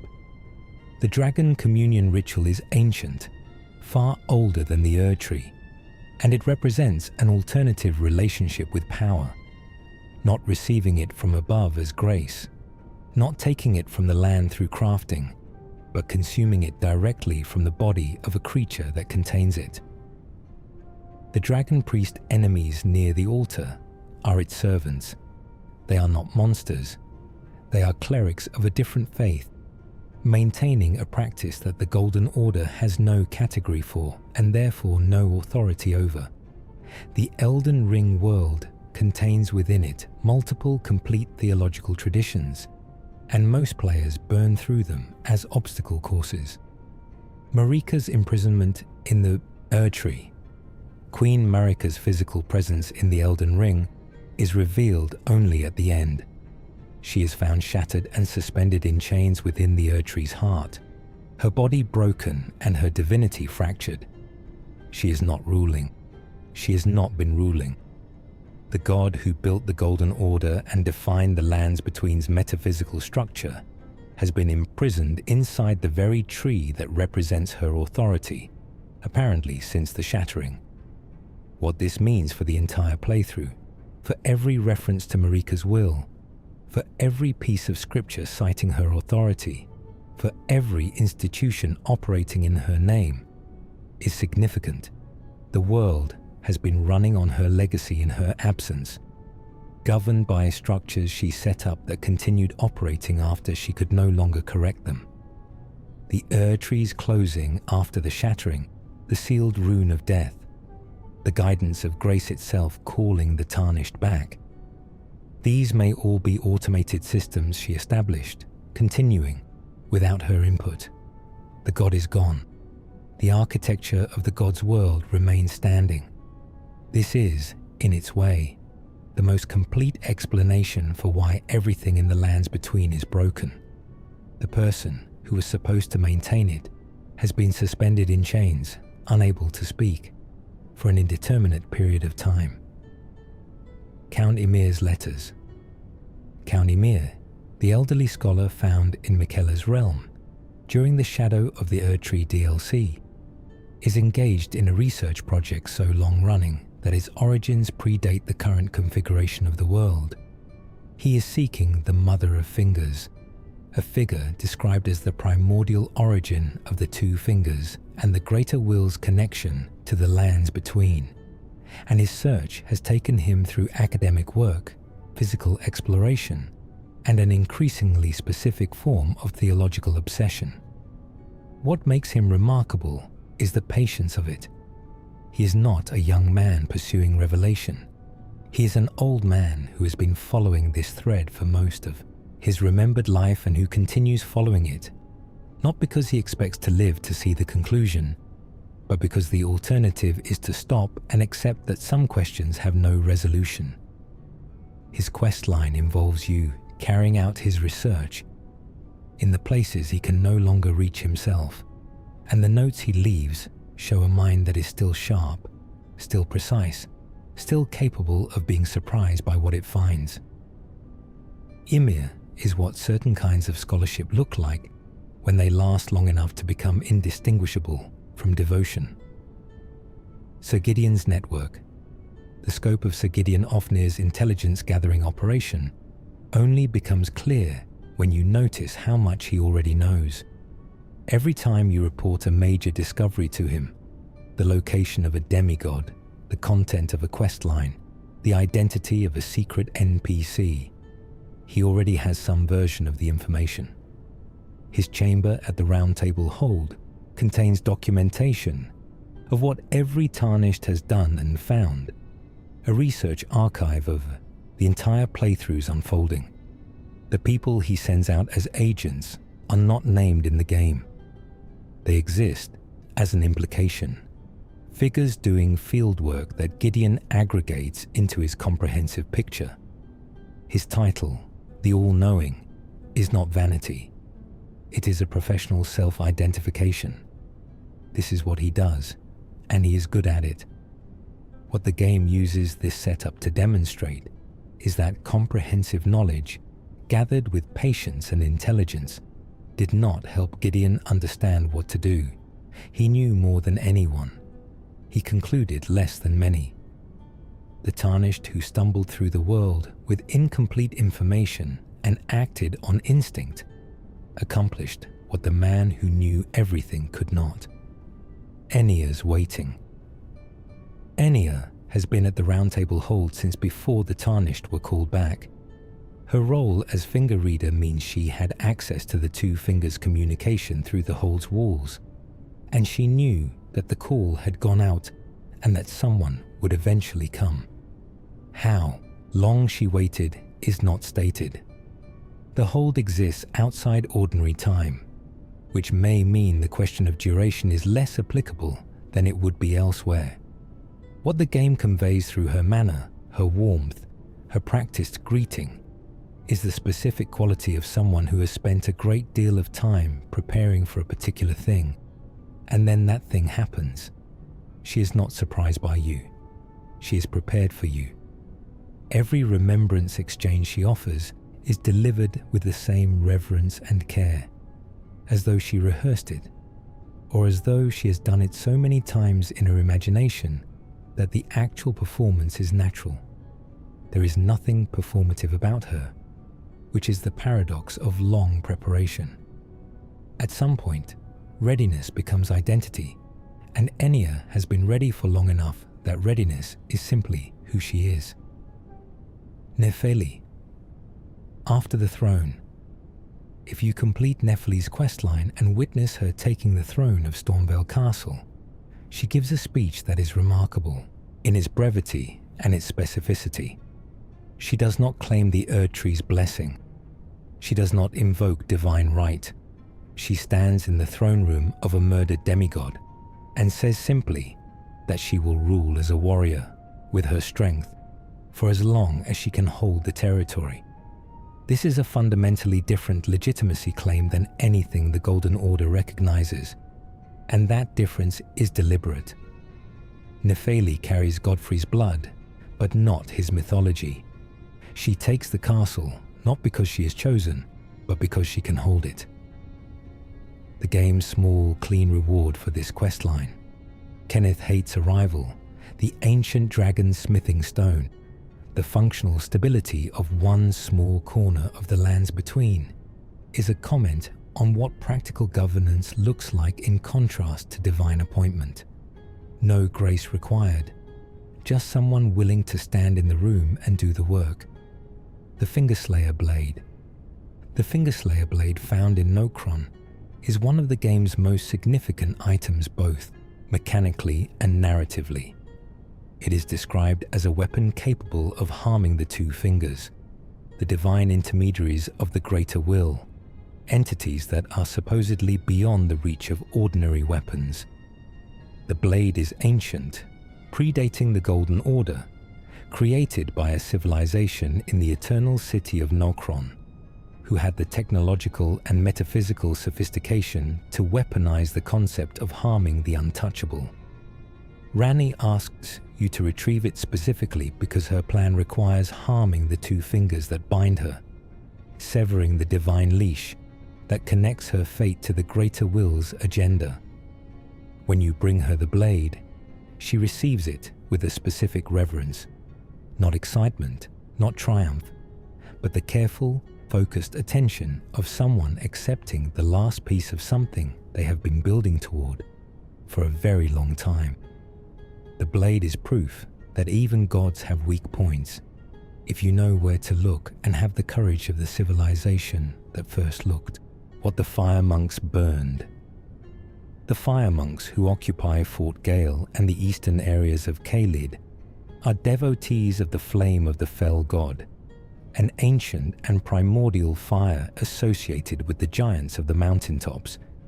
They guard flame remnants and carry them throughout the lands between in a campaign the game implies is ancient. These are not recent converts to a new faith, but practitioners of a tradition that predates the Golden Order.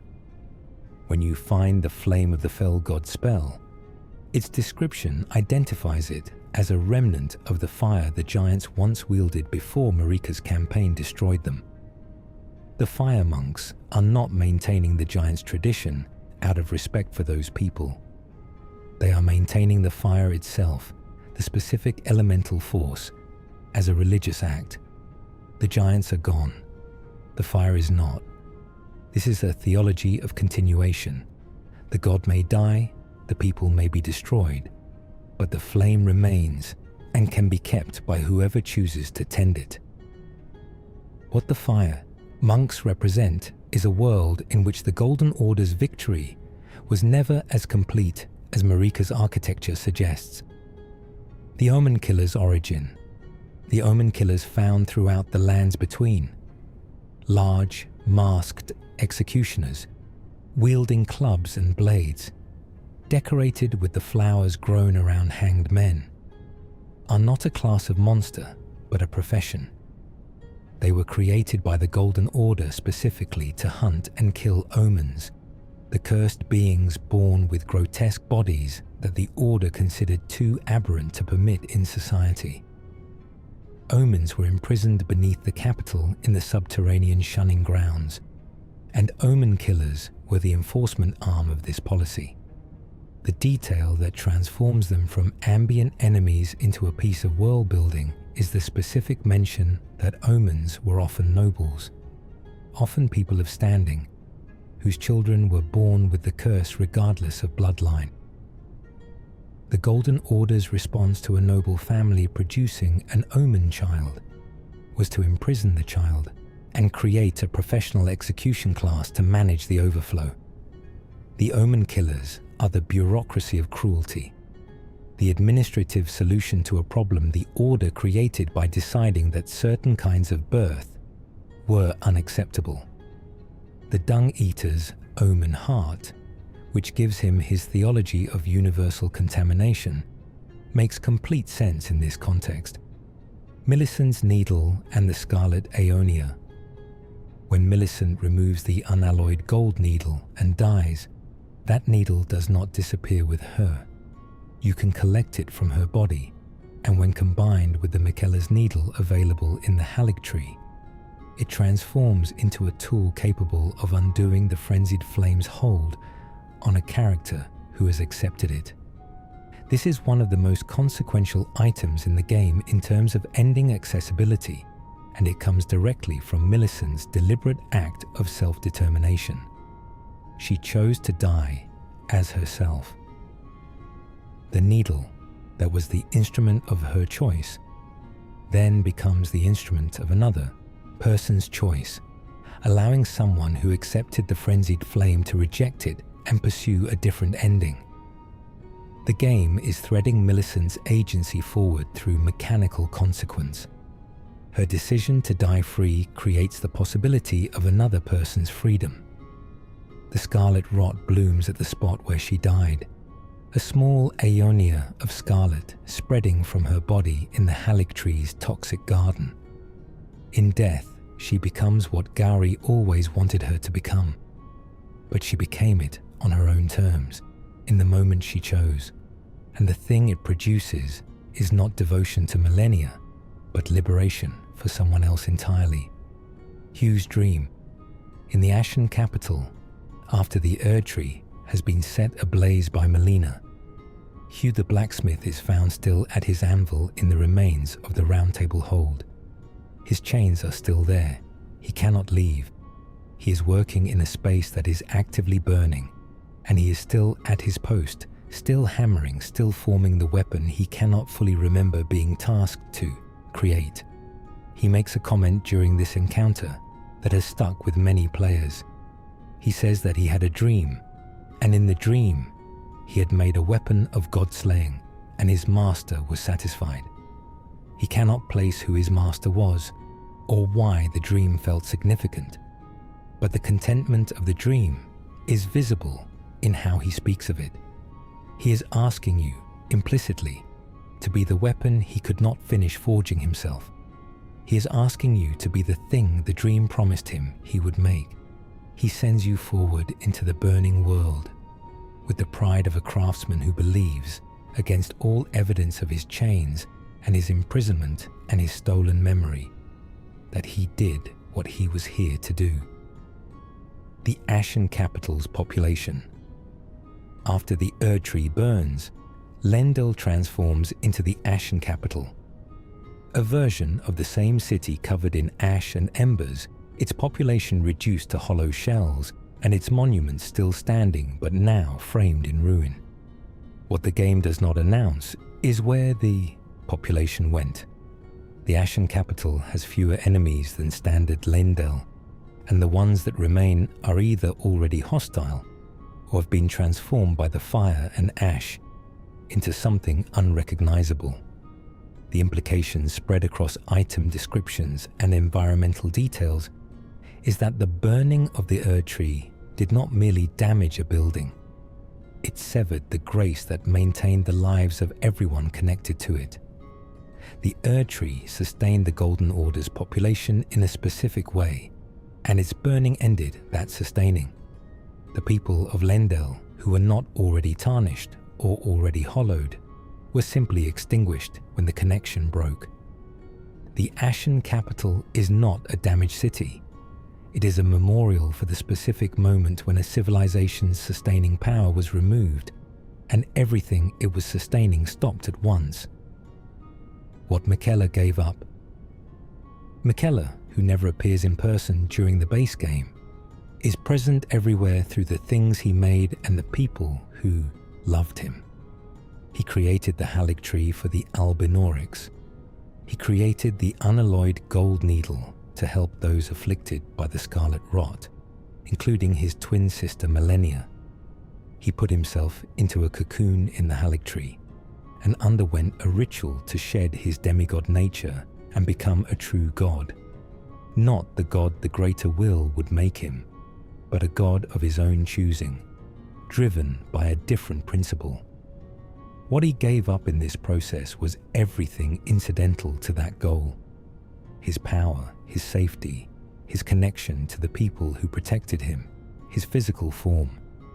He was stolen from the cocoon by Morg before the transformation completed.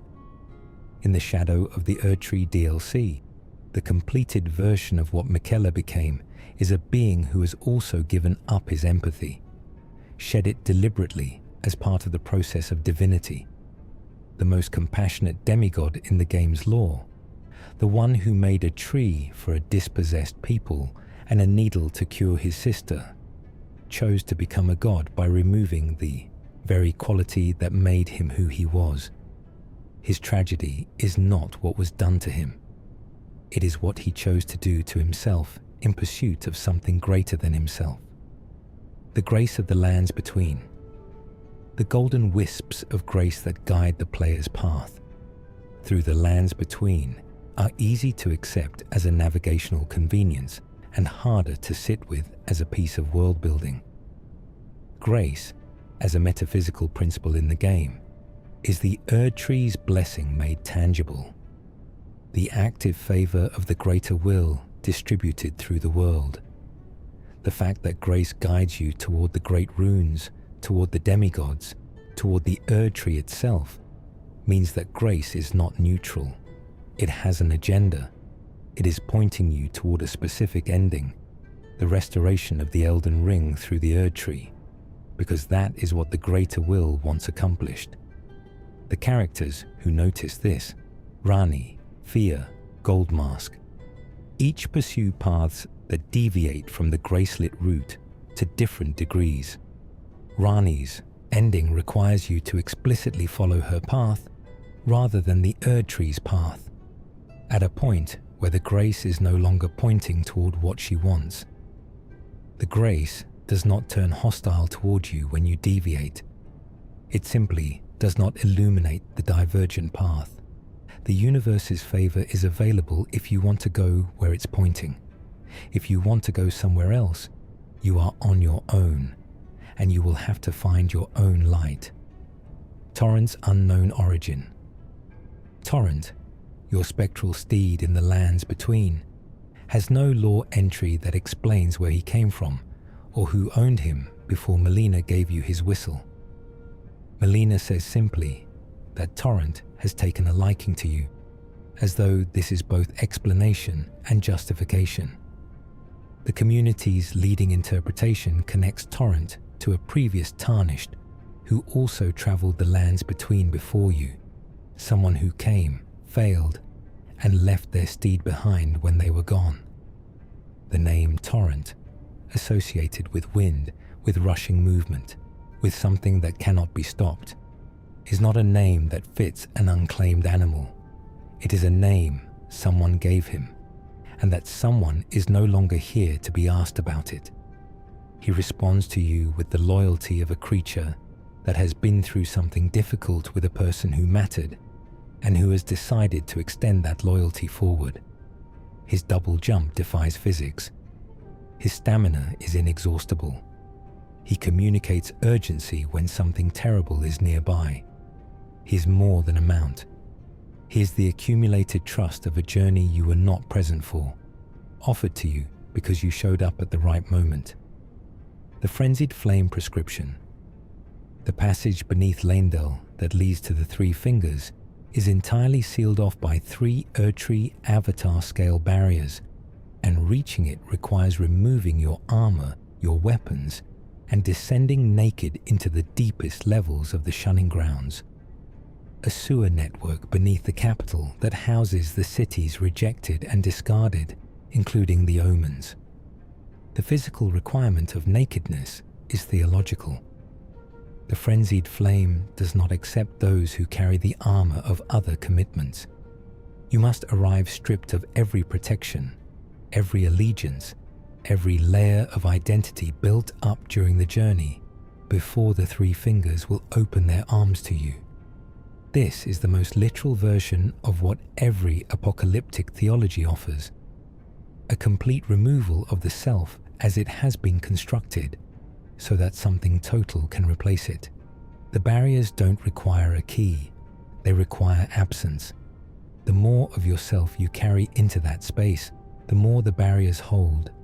When you have nothing left to carry, the way opens. Morgoth's lonely throne. Morgoth, the Omen King, who you face as a boss in Leyndell, and who has spent his entire existence defending the Erdtree, despite the Erdtree's sanctioned cruelty that cast him into the city's sewers at birth, is one of the most specifically tragic figures in the game. He is an omen, born cursed, destined to be imprisoned or killed, the embodiment of everything the Golden Order considers unacceptable. Yet he devoted his life to protecting the Order that rejected him. His throne in Leyndell's capital chamber is enormous and ornate, and if you examine it after his death, it is sized for a figure far grander than Morgoth's actual frame. He built himself a throne that was too big for him, in a hall that was never meant for him, defending a goddess who chained him beneath the city as a child. His armor, his weapons, his title, the King of Omens, the Omen King, his self-styled sovereignty, are the elaborate architecture of a man who decided that if he could not be accepted, he would be indispensable. He died indispensable and unaccepted. The Erdtree did not lower its flames for him. Millennia's Seal. One of the most precise lore details about Millennia, Blade of Miquella, is that the scarlet rot inside her is not an affliction she caught. It is a curse she was born with, the specific, personal curse of the outer god of rot that chose her as its vessel before she was old enough to consent to any of it. Her entire life has been spent managing a divine infection that occasionally breaks loose in catastrophic bloom events, each bloom devastating the landscape around her and leaving the scarlet aeonia that spreads the rot into the soil. Her twin Michaela, who was born cursed with eternal childhood and could not grow to adulthood through the Tree's grace, spent his life developing the unalloyed gold needle specifically to help her manage the rot's progress. Their relationship, two siblings cursed at birth with conditions outside their control, dedicated to finding ways to make each other's lives more bearable, is the emotional center of everything the game builds around them. Millennia's fall at the hands of General Radan at Khalid triggered the largest bloom yet. She did not choose to destroy that place. The rot escaped containment and she could not call it back. The Godskin Apostles and Nobles. The Godskin Apostles and Godskin Nobles who appear throughout the late game. The black-robed figures with elongated faces who can inflate their bodies or stretch their necks to absurd lengths are not random monster types. They are a priesthood. The lore identifies them as the wielders of the god-slaying weapons, people who were given divine tools specifically designed to kill gods, and who use those tools in service of a force that opposed the greater will. Their presence across the mountaintops, inside Farum Azula, and in the Church of Repose speaks to how widely their order was distributed before the shattering. The giant crusher, the black flame incantations they carry, the specific quality of their combat, these are not improvised. They are the toolkit of a trained clerical order that served a competing cosmological entity and that has outlasted the direct conflict between their patron and the greater will. They are still active, still doing what they were trained to do. The god they were trained to serve may be gone or diminished, but the training remains, and they apply it to whatever they encounter. The two fingers silence. The two fingers at the round table hold, do not speak in words. Enya reads their gestures. They communicate through movement, through position, through the orientation of their enormous articulated appendages. When you approach them directly, they do not acknowledge you in a way that you can pass. They may be responding, their fingers move subtly, but the response is not in any language the player can access without Enya's mediation. This creates an interesting power structure.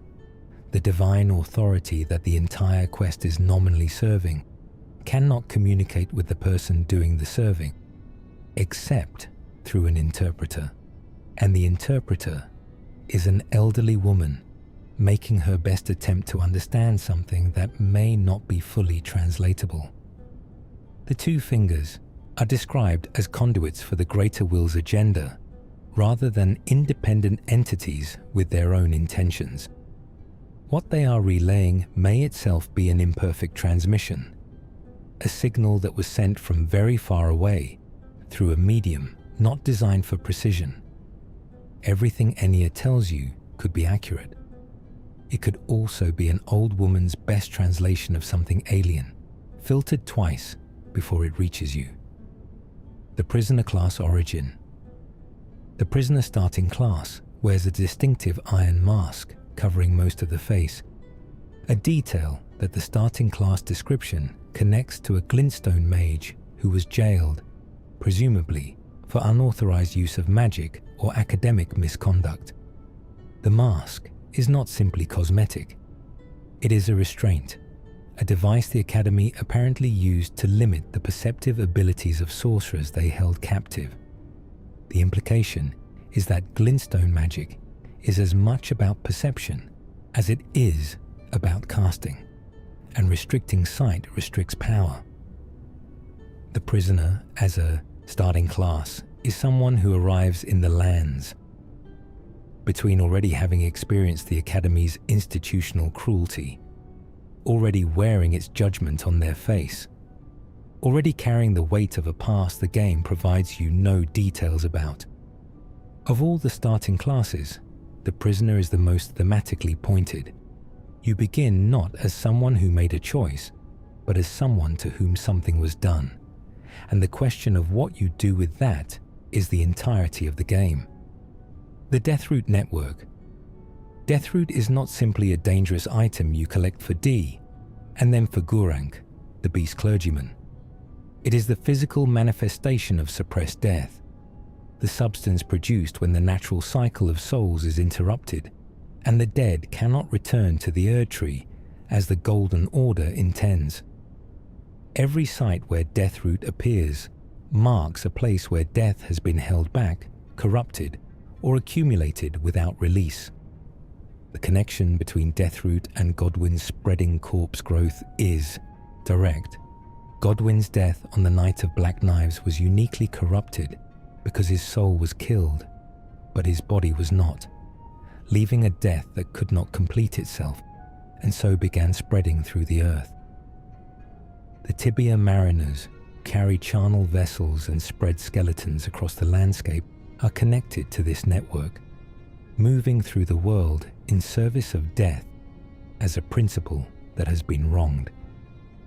Gurranq consuming the Deathroot is itself a cosmological act, a divine beast eating the evidence of a suppressed death, clearing the symptom without curing the cause. He grows more violent with each piece you bring him, as though consuming corrupted death is affecting his nature in ways he cannot fully control. Patches in retrospect. Looking back at the full shape of Patches the Untethered's questline in Elden Ring, a pattern emerges that his behavior across all the From Software games reinforces. Patches is specifically afraid of heroism. Every trap he sets targets people who are clearly motivated by faith, duty, courage, or altruism. He pushes clerics into pits. He traps treasure hunters. He specifically targets people who will walk into danger for reasons beyond self-interest, because those are the people he cannot comprehend and therefore fears. His relationship with you, which begins with a trap and ends with him gravely wounded and sending you on his behalf to offer something to a grieving woman, is the fullest version of his character the series has offered. He ended his questline doing something generous through you, the very kind of person whose existence makes him uncomfortable. He did not thank you for it. He framed it as a job. But the job was kind, and he chose you to do it. And that choice came from somewhere in him that his self-presentation does not officially contain. What Margit knew. Margit the Fell Omen, the first major boss in Elden Ring, positioned at the entrance to Stormveil Castle before you have any real understanding of the world's structure, is not simply a powerful guardian. He is Morgott in disguise, the king of omens choosing to intercept Tarnished before they reach Godric, because he has already evaluated every approaching challenger and found them wanting.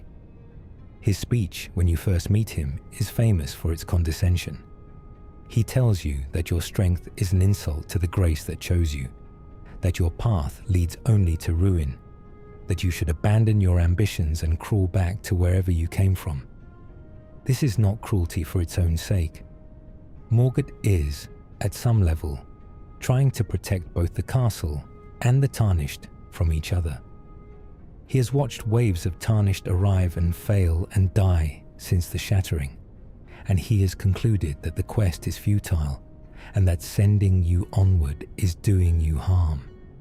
He is still wrong to try to stop you, but the hostility of the first boss in the game comes from a deeper place than territorial aggression. It comes from someone who has grown exhausted by watching people die for a cause he has decided cannot be won. The Erdtree's real shape, the Erdtree as it appears in the game, an enormous golden tree visible from almost every point in the lands between, its light suffusing the sky, its branches extending over the horizon, is a wonder of visual design that also communicates something about its nature. It is not a natural tree.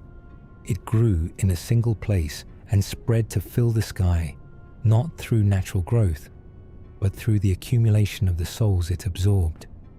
The Erd tree is described in various item texts as the seat of the greater will's presence in the world, the physical anchor of a cosmic entity that needed a form to hold its influence. Its golden color comes from the life force it has absorbed and holds, and the light it radiates is that life force being expressed outward as warmth and grace. When the Erd tree burns at the end of the game, what burns is not merely a tree. It is the physical form of the accumulated life of everyone who died and was absorbed into it across the centuries of the Golden Order. The fire consumes everything that was gathered inside it. The ashen capital is ash, because that is what remains when everything the Erd tree held is released at once. Commander Nile's sons. Commander Nile, the boss of Castle Sol in the mountaintops of the Giants, opens his fight by summoning the spectral forms of two soldiers who fight alongside him. These are his sons, both killed in the wars that preceded the Shattering. His item description identifies him as a veteran commander who survived wars that claimed his children and who now guards Castle Sol out of a loyalty to a Miquella he cannot reach because the Halig tree is sealed. He is fighting you not out of malice, but out of the specific stubbornness of a man who has lost everything and decided that this post, this duty, this one remaining obligation is the thing that will not be taken from him. His sons' spectral forms fight with him because in his mind they are still fighting alongside him.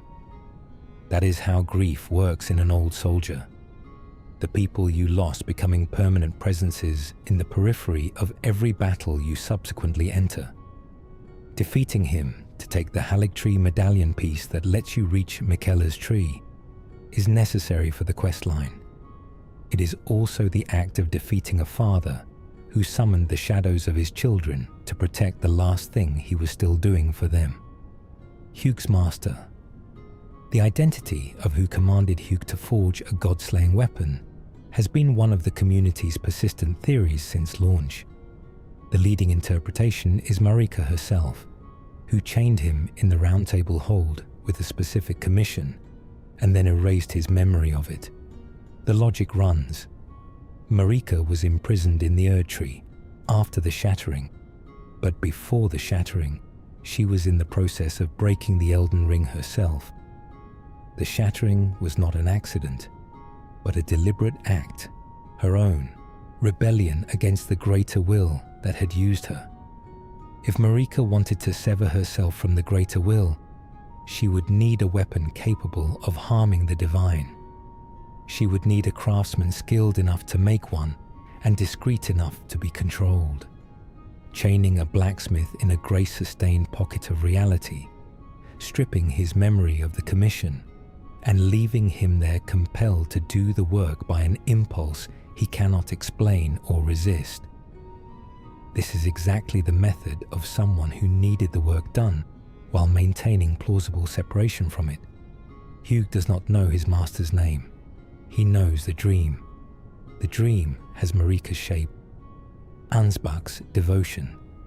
Ansbach, found in the shadow of the Erd Tree DLC, serving as a steward in Messmer's keep, presents himself as a loyal officer of Morg who was sent ahead into the realm of shadow.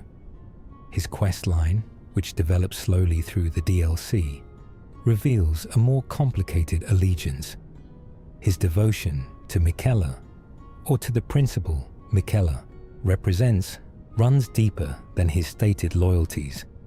He is one of the rare characters in the shadow of the Erd Tree who offers you specific, accurate information about what Miquella has done and what it costs, because he has been close enough to observe it without losing his ability to evaluate it.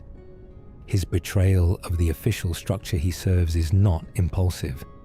It is the slow conclusion of someone who has been paying close attention for a long time, and who eventually cannot reconcile what he sees with what he was told to believe. His final position in the quest line, choosing your side over Miquella's direct influence, is the act of a man who decided that loyalty to a principle matters more than loyalty to its current embodiment. The Crucible. The Crucible is one of the most significant and least explained concepts in Elden Ring's cosmology. It refers to the primordial state of life in the lands between before the Erdtree ordered the world, a time when living things were less differentiated, less fixed in their forms, and contained within them the possibility of multiple kinds of existence. The Crucible Knight enemies who appear throughout the game bear the Crucible's mark. Their armor grows organic extensions, horn and tail and feather, that reflect this primordial multiplicity.